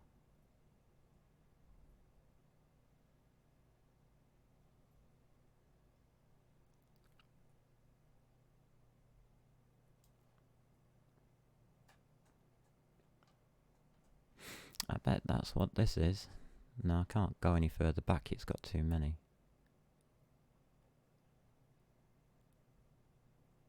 That's C#.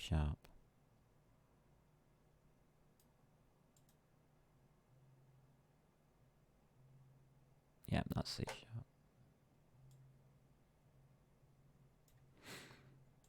So, this isn't going to work because we don't have the correct things. Damn it.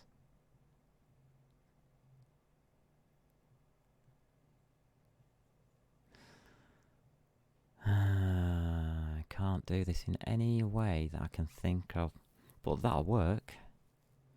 Hello world equals edge.function async input. That's a callback. Return the .NET welcomes. Blah blah blah blah blah. And you should be able to do that from Node.js using .NET.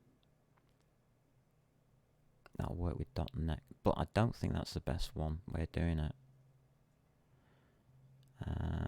I'll keep this going for a minute or two. I've got this horrible feeling. I'm not going to initialize this one. CD. What we got? Okay.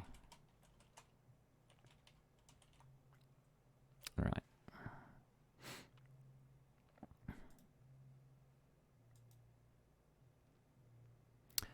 Oh. Let's try something different. Let's try Fuse. It's the only other one I really know of, so we'll try that. Open folder, empty folder. We'll call it Fused. Let's get that terminal back open, please. Yep, that's fine. Make sure I've got nothing here. Let's have a look at npm search for Fuse. This is the only other one I know.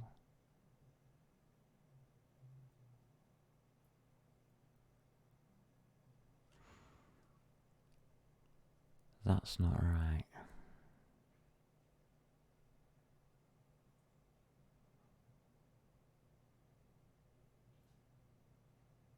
Hold on a minute.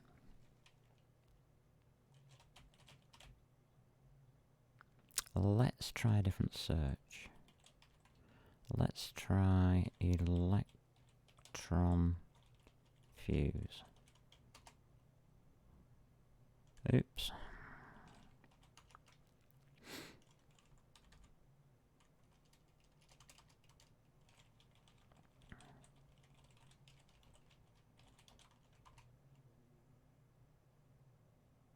NGEUX util. Portable Angular. Alright, that's not going to be very good for me.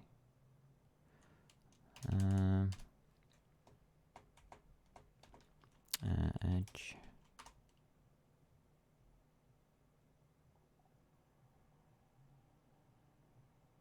Well, that's the thing. We'll try that.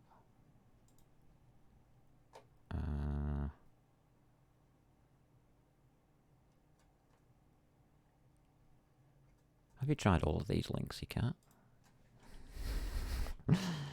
Some of them look a bit dodgy. Edge.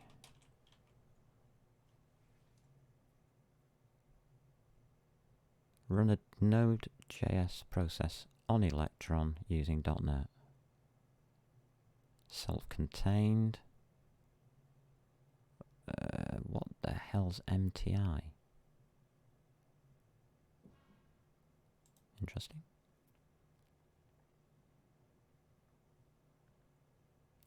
It's It's current compatible with that. Just replace require edge with electron edge, yeah. And it's the same hello world thingy we've looked at before. What is MTI? Not MIT, but MTI.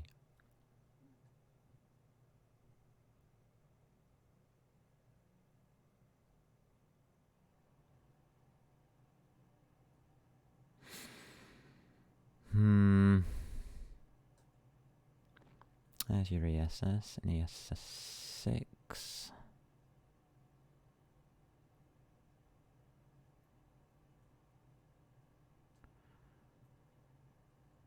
Okay, ES6.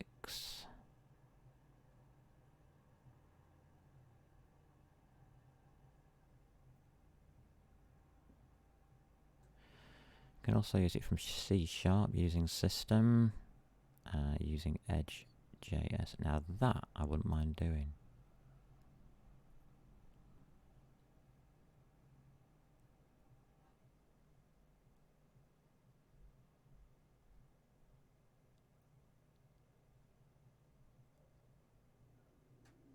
There you go. C# to JavaScript.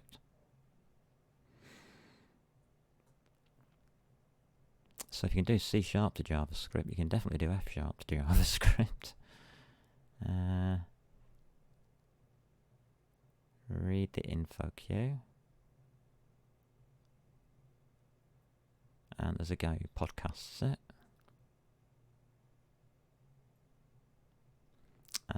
What you need, Linux.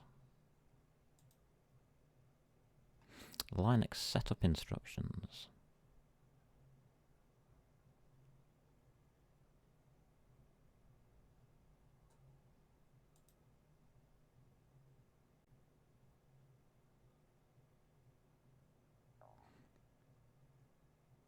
Yeah. I can't see a problem with this. There you go, C# on Linux. Oh god. What are we finding here? So there's your C# Linksy cat. It's on npm.js.com package electron edge MTI. I think package electron edge will give you the same kind of thing, but this is giving like full. This MTI one's giving like full advice on how to use it, so that's a lot better. I might go through this one. This one sounds a little bit more in-depth, shall we say. A little bit more helpful. Let's have a look at Edge.js. Alright, this is package Edge.js that I'm in now. So I think you might be able to get away with that. Alright, we've got a lot of information here, haven't we?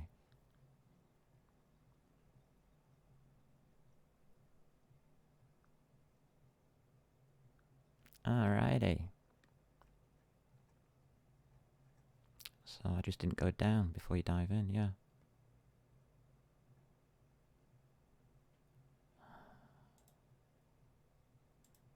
Alright, so this is it.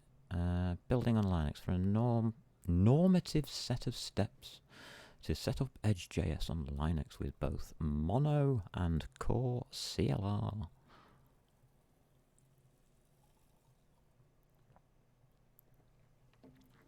Please refer to Docker file. You can also use the ready-made Docker image. I don't use Docker.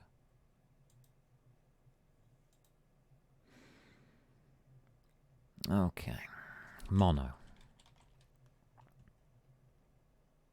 We have Mono, free implementation.NET platform. Okay, Mono add-ins.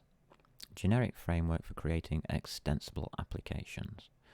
And we have Mono tools. Testing and development tools for use with Mono, like Monodoc browser.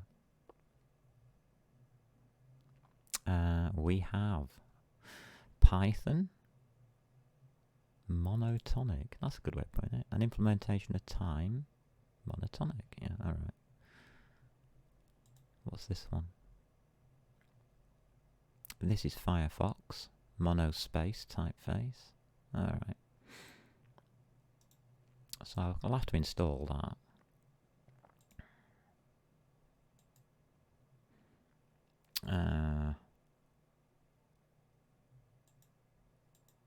Doesn't tell me. Just tick it then. See what happens now. So libgdi plus. Don't run yet. Install you. Install you. That looks a bit better. Running terminal. Oh dear. That's mono. Yeah, this is what I do for my job. This is what I do for my job these days. I take systems and I mess them all up. Trying to find different ways and new ways of doing things. If you don't know, there's an interesting thing I've discovered. Remember, oh, you won't remember probably, but way back, I think it was towards about Christmas time, I was looking at the size of generated code by different compilers, like on Windows using Visual Studio. How big is the code generation there? And I found out that it wasn't too bad. That was until the other day when I looked in my C++ stuff that I've been messing around here. I'll look at the backup actually. So the build module here. And I decided, just out of interest, how big is this thing? And it says that it's 258.4 kilobytes. Huh? I thought, something's not quite right here.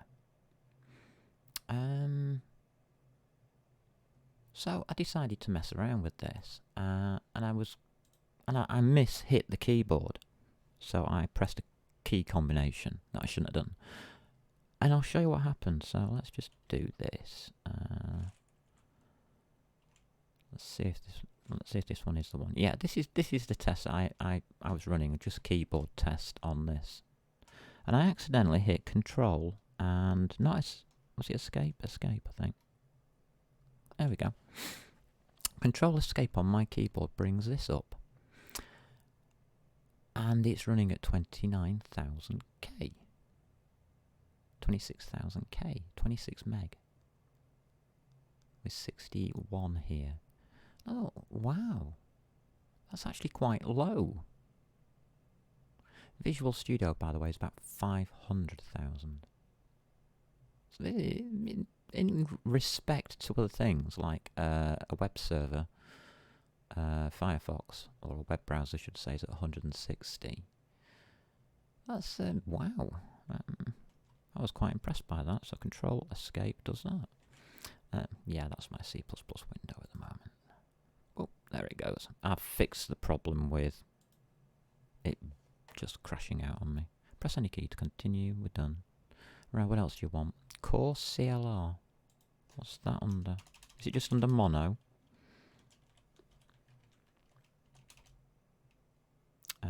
Core C. No, I don't know what Core CLR is.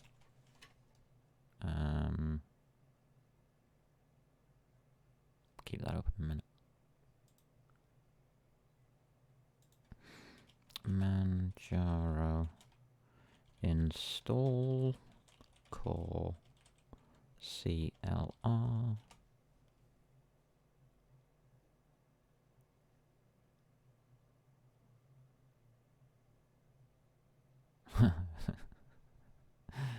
Can please add this to the Arch Linux wiki page. Use that install core CLR runtime that does nothing.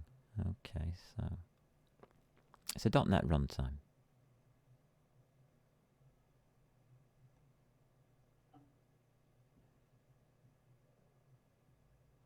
there's a .NET Core programming thing here.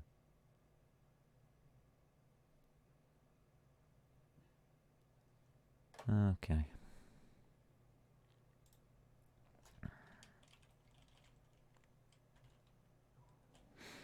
There it is. So we have a host, a generic driver for the .NET Core command line interface. I will have that. The runtime, core runtime, and the SDK. Do I need it? Yeah, why not? We'll take a lot.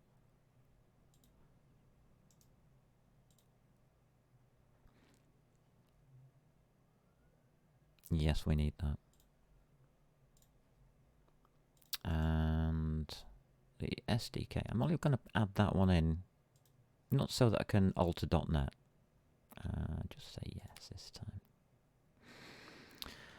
So why do I put SDKs in? Because they sometimes have better files, like debug files in there. If you want to debug stuff. There we go, all done. Thank you. Right, so we've got what we need there. What do we need to do now? If you have only .NET Core installed on your system and not Mono, you can run Edge with no changes. However, if you have both runtimes, right, Edge will automatically use Mono. Good. To use .NET, no, we don't want to. So auto got Mono.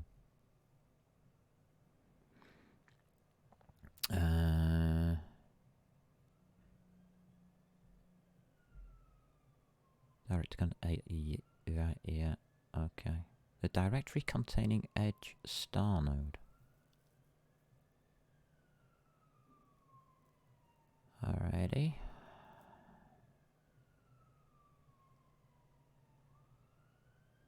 I wonder what core CLR directory environment variable is set to. Doesn't say what the default is set to.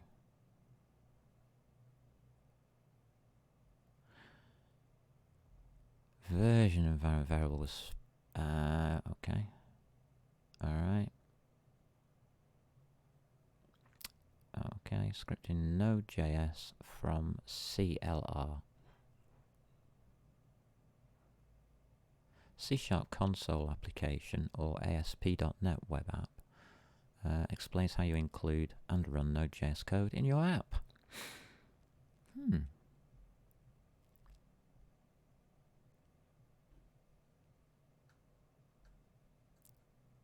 Alright, I think that's everything there. So yeah. So I don't want fused after all, darn it. I wanted the other one.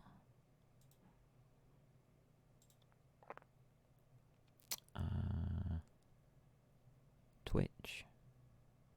Edgy, that's the one. Actually, I don't even want that one, I want the one at the top, don't I? No, I'll take Edgy.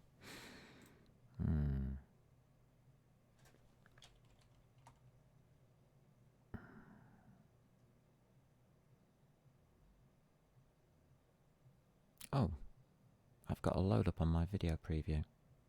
I hope you're not all experiencing that. Interesting. That was an interesting blip. No packets lost. Okay. That's on my end.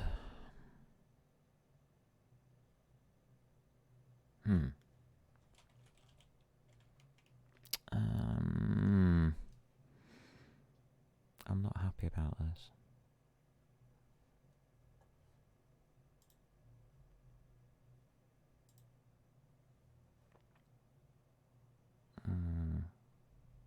No.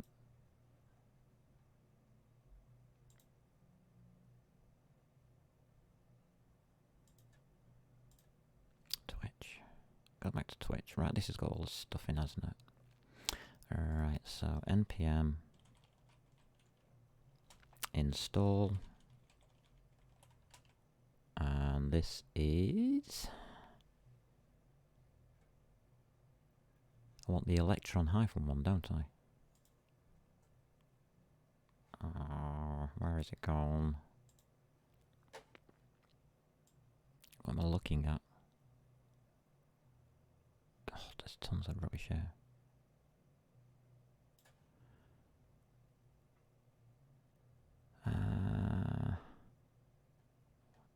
Okay.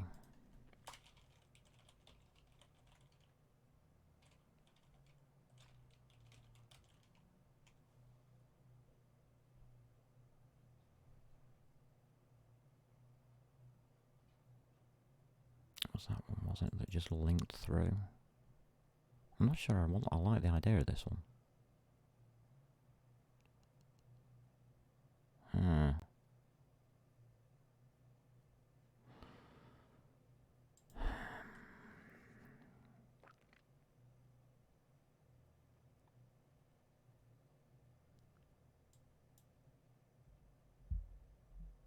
Oh, let's pop this one in.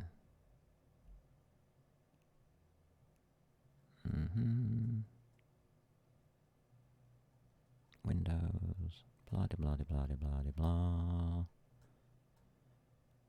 And then it goes into this overview and the contents. Alright.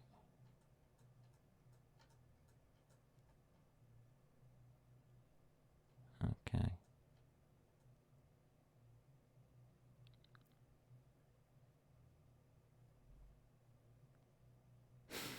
Electron edge it is then.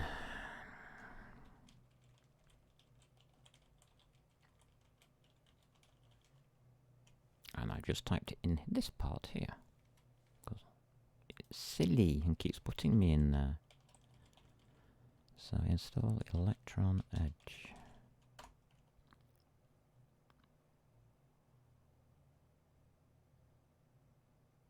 There you go. We've got git error.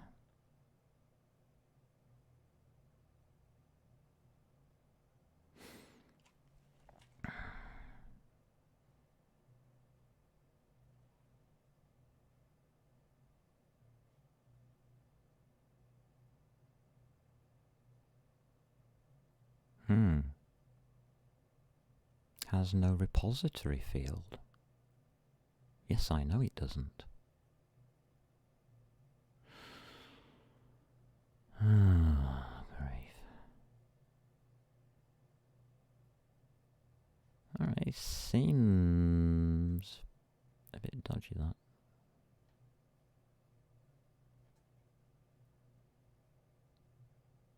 Handle is not a member of V8. Correct. Ah, dear. So this is buggy as hell.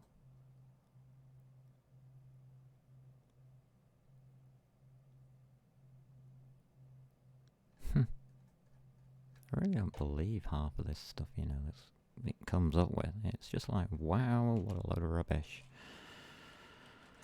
I'm not going to bother about it. Alright, let's go to main.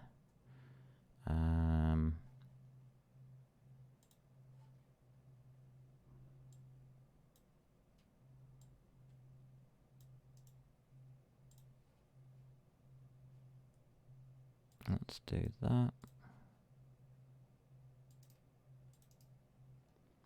There we go.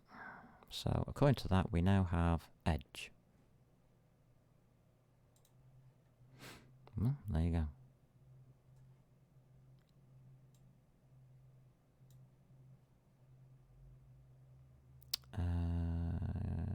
Copy that.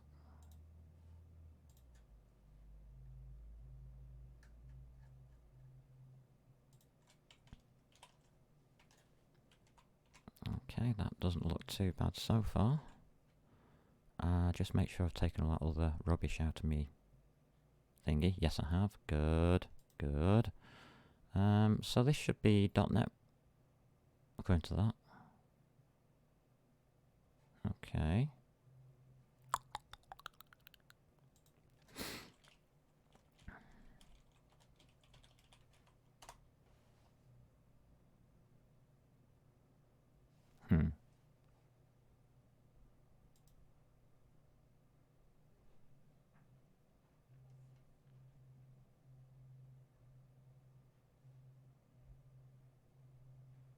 Edge is not working.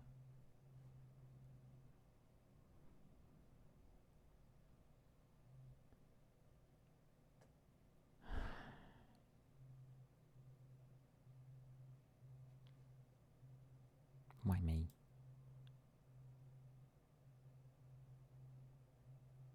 So Edge isn't working. Fine. Bet I can get it to work. Right.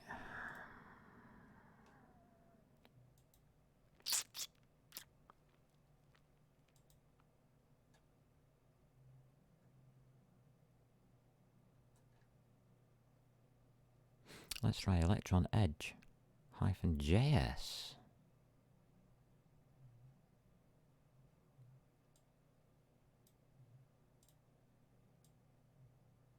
See if this goes any better. Copy. Control that one.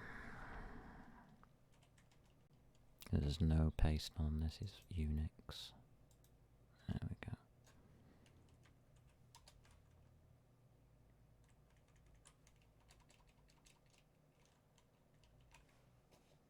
See what happens with this one. Warnings, warnings, warnings. One of them's got to work. Reinterpret cast, yeah. Instead of using static casts, they're using a reinterpret cast. That's fine. Don't mind them doing that. That comes within the 2017 standards, which is fine.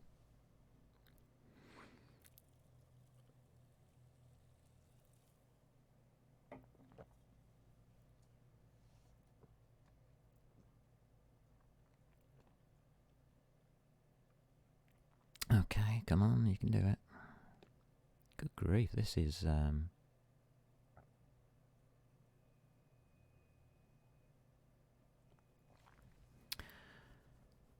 oh, I do believe it just worked.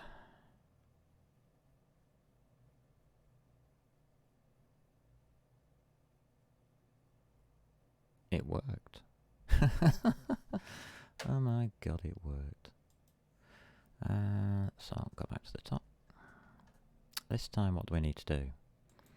Electron Edge -JS. So we just keep extending this thing until we get it right. Great. Love this game. Do they give us a different example?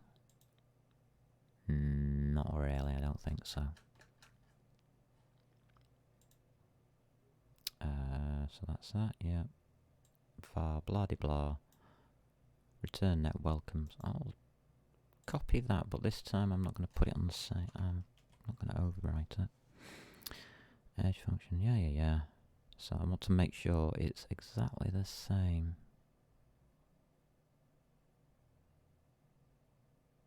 Yeah, it is.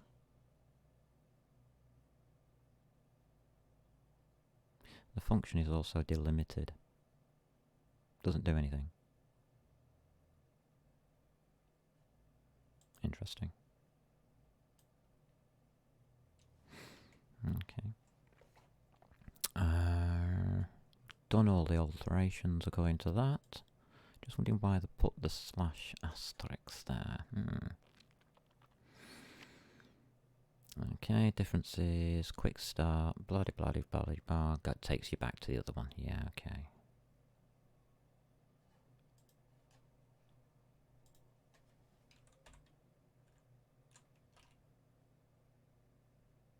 We're not starting still.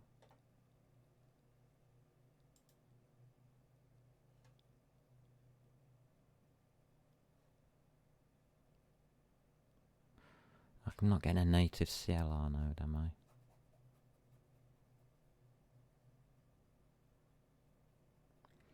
Node module version 72. This version of Node.js requires Node module version 73.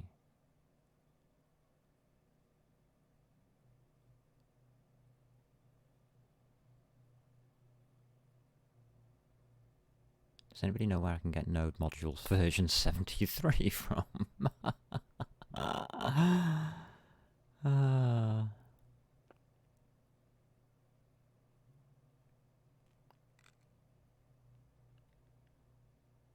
I have to reinstall npm. npm just rebuild, is that what you, the module? Alright.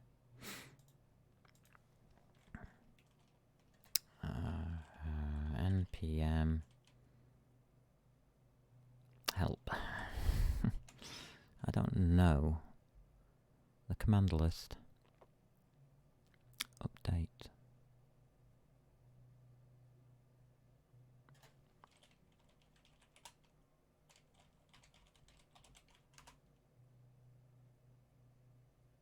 Nothing.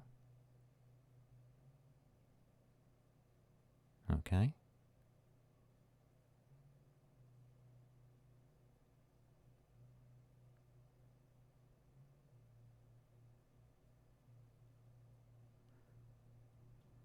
Okay, just try npm install.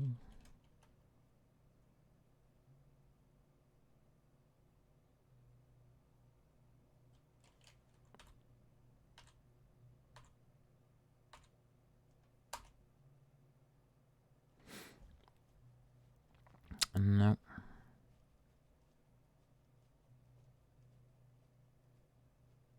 Please try recompiling or reinstalling. How do I get that update? I know there's one out there, obviously, it says it here.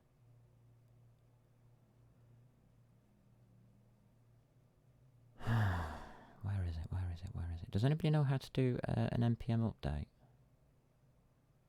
properly? Because it doesn't seem to be obvious.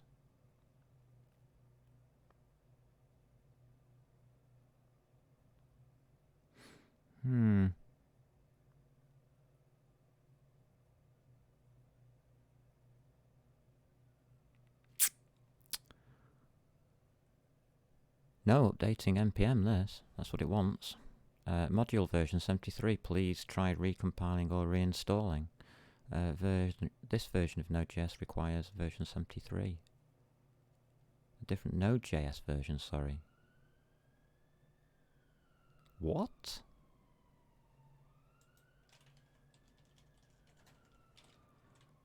Ah, Node, back version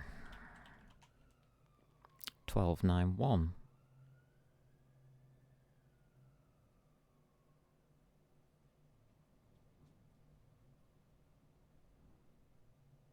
Okay, npm back version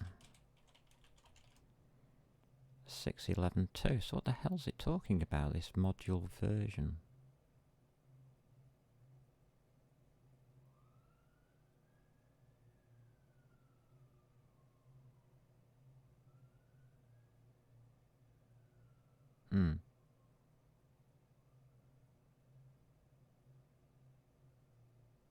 No, I get mine off a distro.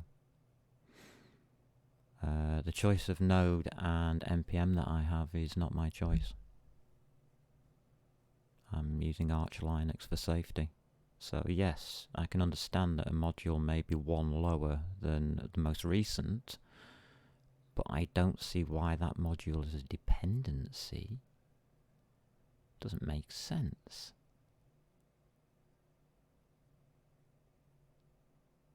Oh well, so I can't do that. But there's your answer. This is what you need to be using. What you can do now is you can put C# in here. So new file.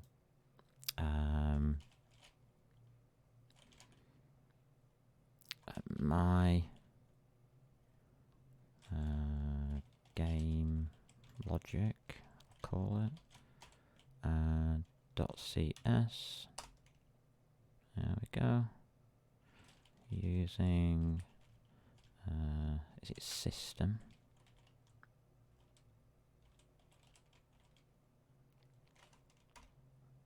I can't remember how to write CS off the cuff.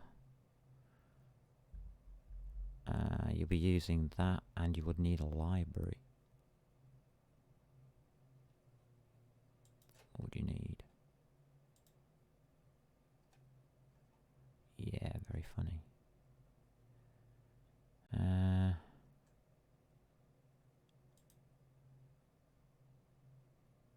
Yeah, that's probably how I would do it. I would do an external library.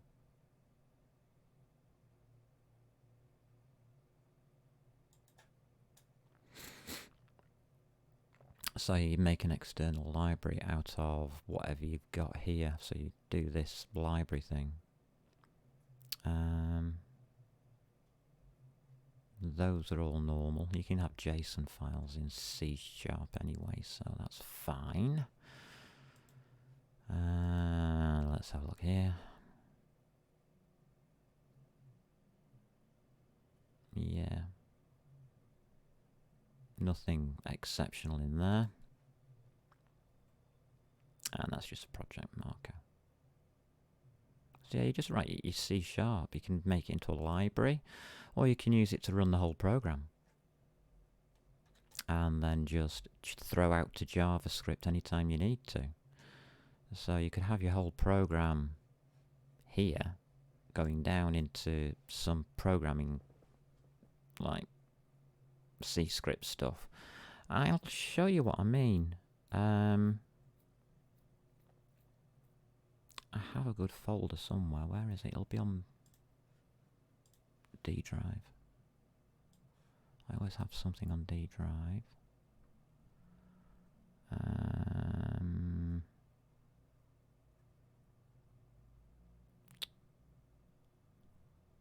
Where's my servers gone?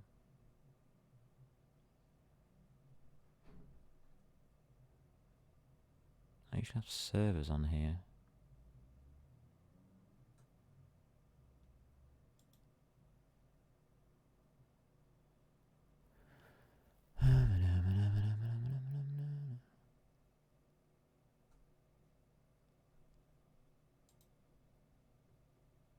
Okay. So this is C#. It's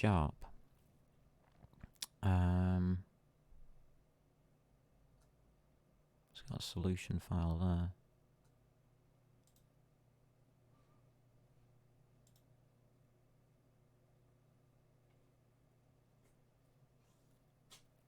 Let's have a quick look. Would you like to open this project? Yeah, okay. It's going to ask me for every single one. Don't bother. So when you open this project, if I ever get Solution Explorer,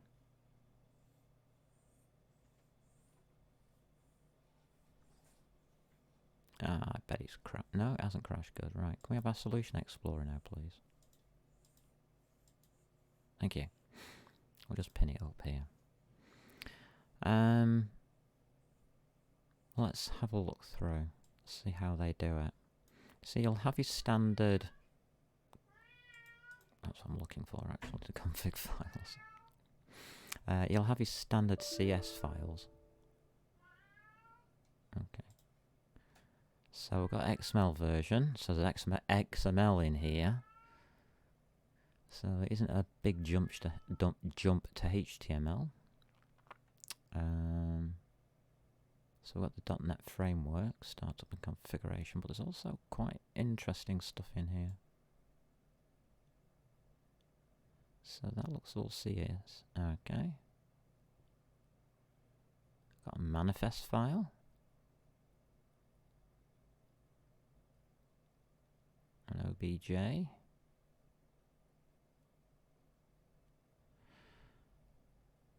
Looks like they're keeping quite tightly to CS on it. I was hoping for a bit more openness there.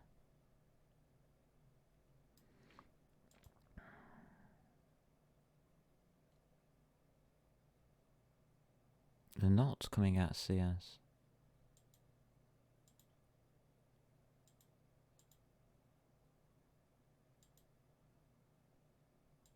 No, let's stick into it. So this is a C# project. That's a shame. It's a good server as well.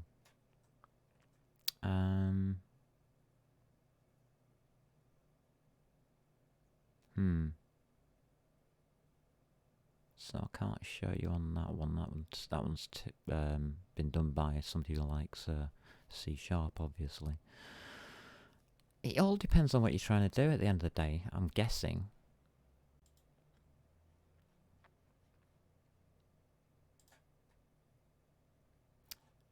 Depending on your projects. You get out of the way, thanks. I don't need you open, and I don't need you open. So yeah.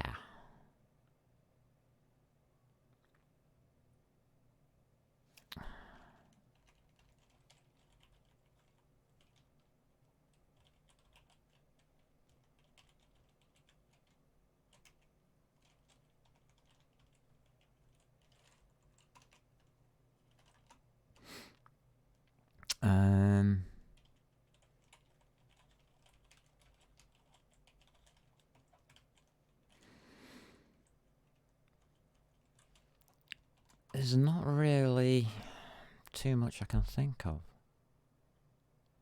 that would help, because all you got to do really is decide, one, what your main language is going to be, how you want to generate the skeleton of your application, because that would be your first step.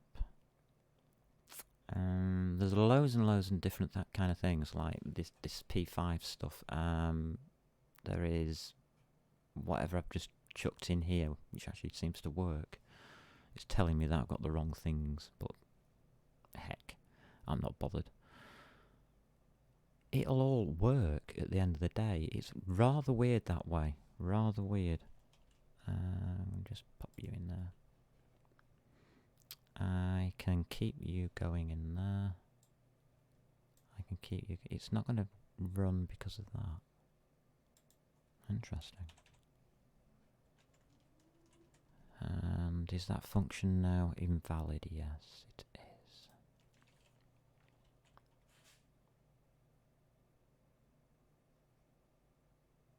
I knew that was going to be a problem.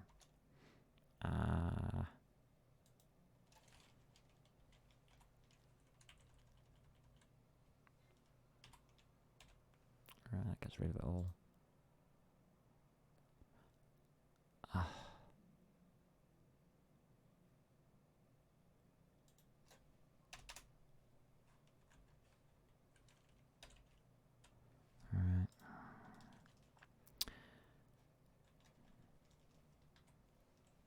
So clear.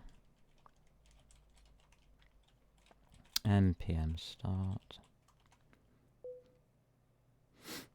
Okay. COLO is not defined. Main 34. Oh, bless. Bless, bless, bless, bless, bless.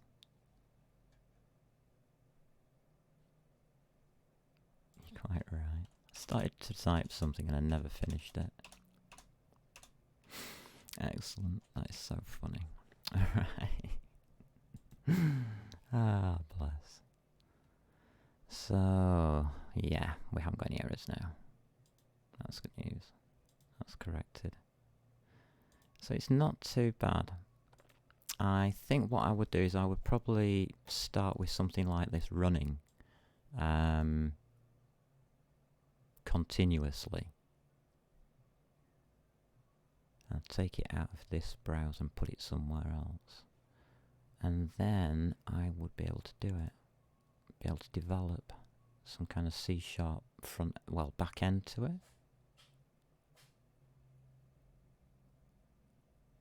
Console performance. It's the caching. You have to turn the caching off. Or make sure the caching is turned off.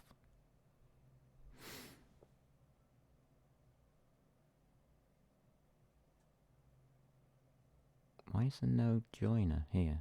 Oh, right, yes, I'm in preferences. God damn you.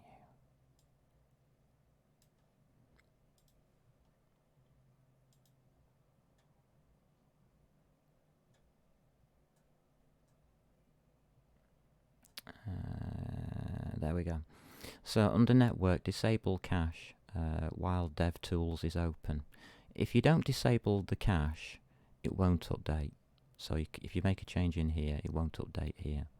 To give you an idea, you can see that it says Twitch Sandbox there. But if I go into my HTML file here, and I just want to delete the word Twitch, I can, and it's supposed to update. And of course it doesn't.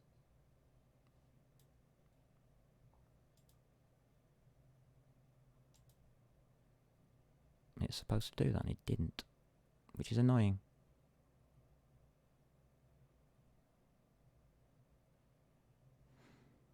I bet it's this virtual machine. It's rather weird. There you go. Or it just doesn't bother about the HTML side. So if I go in here, I make a space, and I save it. It don't care. Alright. Just have to reload it then. It's a damn nuisance.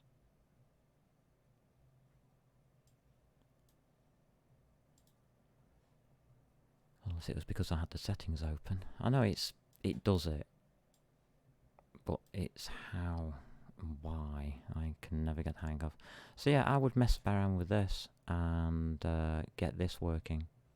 To be quite honest with you, I need a way to compile C#, and I haven't even thought about that yet.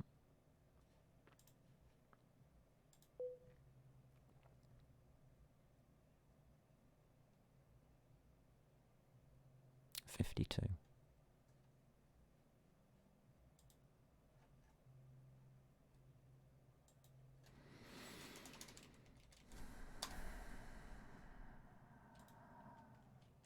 There we go. Just catch the errors and throw them away.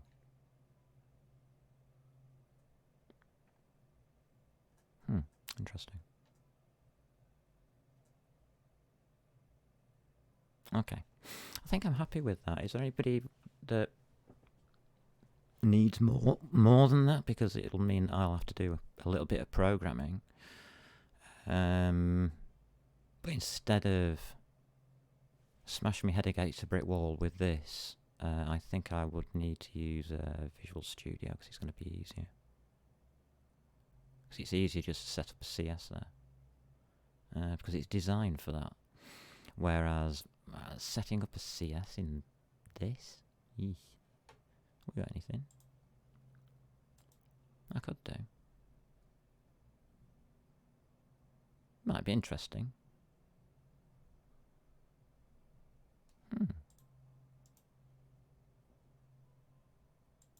Is it possible?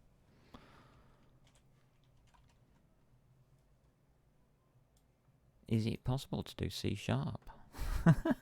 Why on earth would anybody want to do C#? Yeah, right. Enable to, yeah, okay. Alright, yeah, alright. What's this 2 thingy? Alright, yeah, these.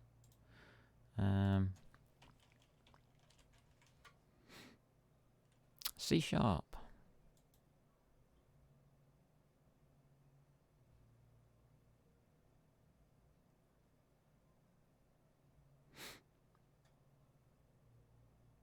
There we go.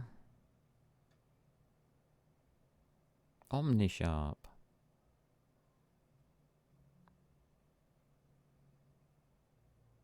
Is that Oni? Hold on a minute. Yeah, install that. Hold on a minute. Omni Sharp. F12. Hold on a minute. NP search.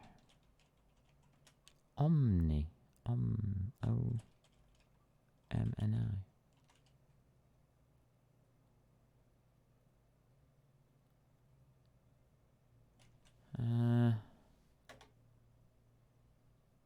Payroll. Transaction payroll. Oh, payment merchandising. I don't think that's got anything to do with it.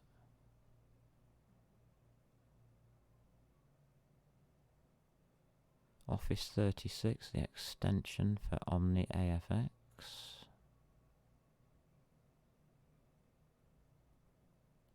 Analytics code generation. No.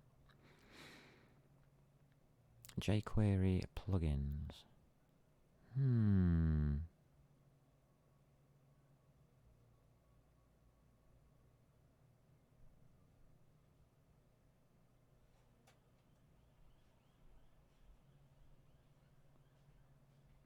Omni.js. Really?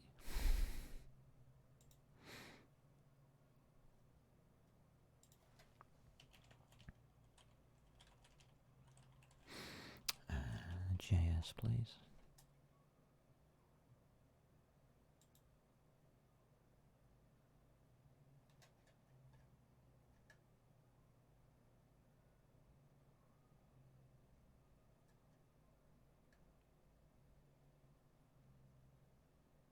Omni.js is a framework designed to make building real-time apps with Backbone.js extremely easy. Simply define models, collections, and events on the server, and when a client connects, it will automatically be given all the information it has permission to see. Okay.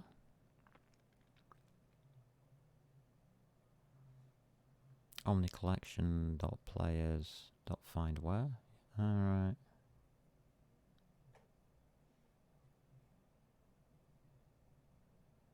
An easy way of propagating information. Right, okay, yeah.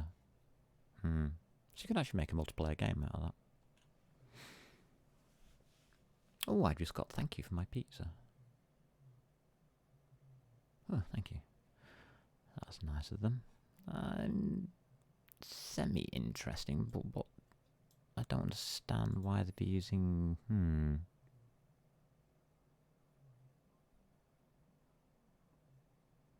OmniSharp Roslyn.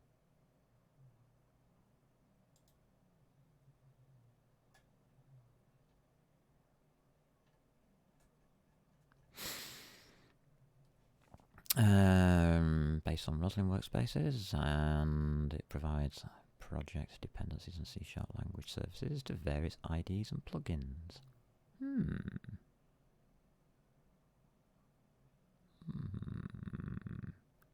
Yeah.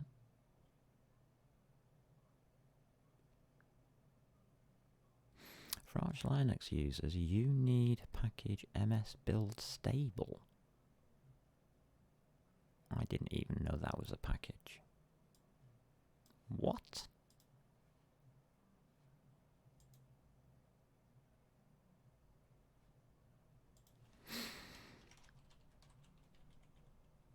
Oh.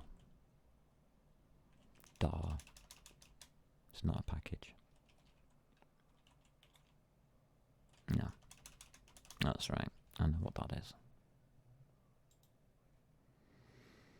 In addition...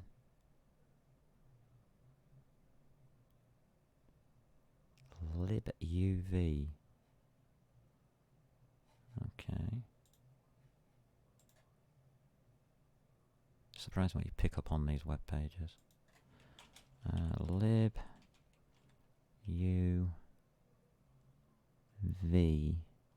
Yes, I do. And what is it? Asynchronous I/O. Yeah. Okay. Go. OmniSharp ships in 2 flavors. Blah blah blah.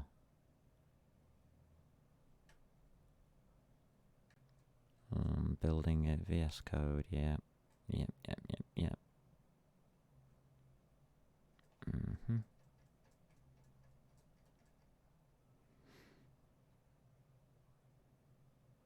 So what language is this in? JSON for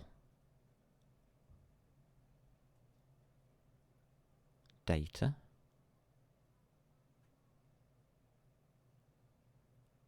What? I've got a YAML. Got Travis. What the heck have we got in here? What's the source code actually in?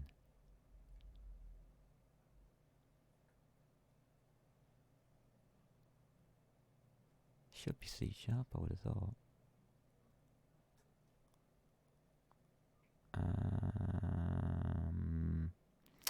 These are a core. Cake.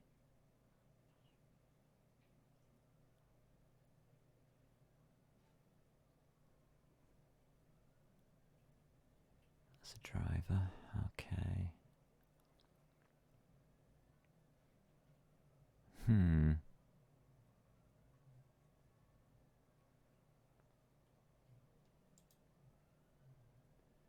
Yeah, it's C#.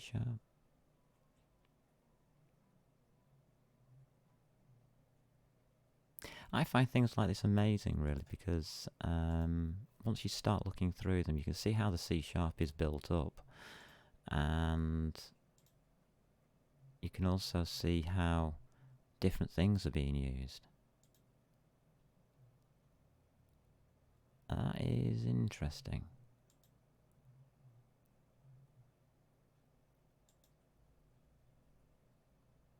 They're not actually going out into JavaScript at all here. I don't think you need to. So my answer there is stick to C#. Yeah,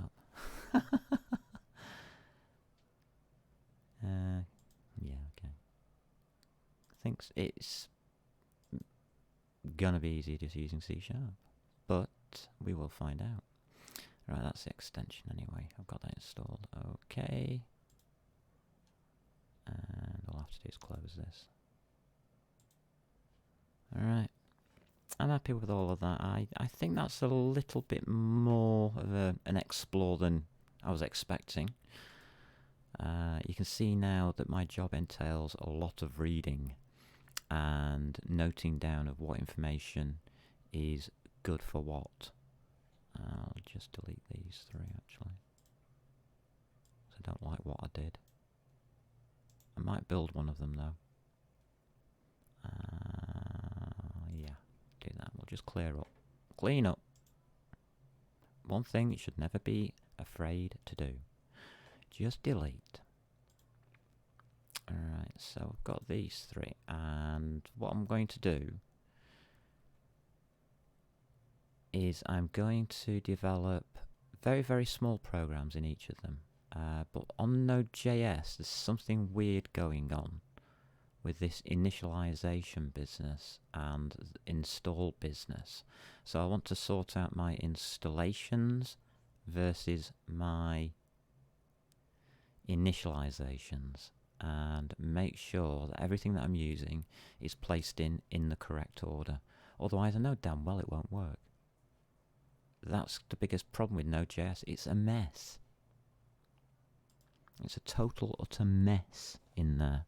That's all I can say about it. So if you want to use Node.js, yes, it's fantastic for what it does, but it's a goddamn mess. And that's why people need help with it. And that's why it isn't the most, I wouldn't say it is the most popular language today. But there you go. Some people would claim it is, but I wouldn't.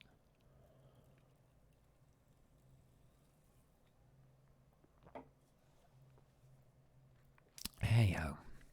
Do we need to do Python as well, do you think? Or can you save me away from the Python script? I should really do it. Let's be honest.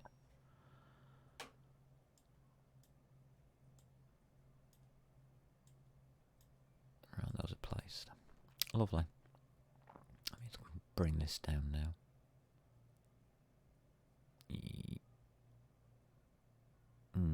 There. Okay, that gives me my workspaces here. Lovely.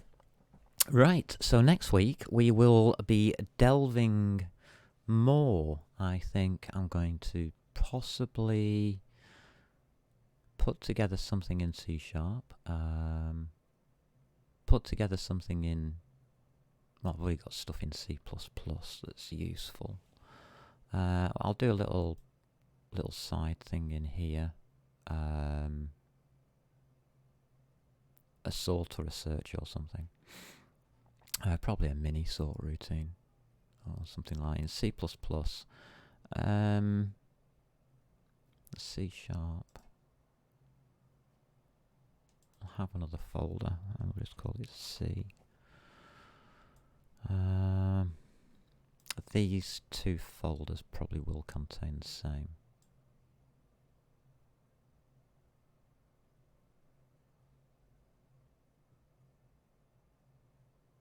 Come on. No. I'm trying to get it to there it bounced. Thank you. Just wanted it to bounce off. Right, so I will see you in next week's episode for more delving across the networks and finding out what these languages do, what they do best and how to combine them.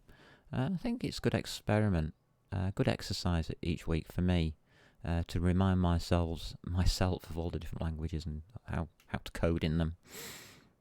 Because it's been a long time since I've used C. I think I can still remember it. Could be interesting. I can remember most of C, but only for different instruction sets. Right. I haven't got ASM in there either. So now the cat's come to tear me away, so I'm going to bid you all farewell. Keep searching, keep delving, keep creating, and keep finding, or trying for the Holy Grail, getting the kind of code system together that you like to code in. I think that's the real joy of this, is that at the end of the day I get a system that I like to code in. And until next time, take care and have fun.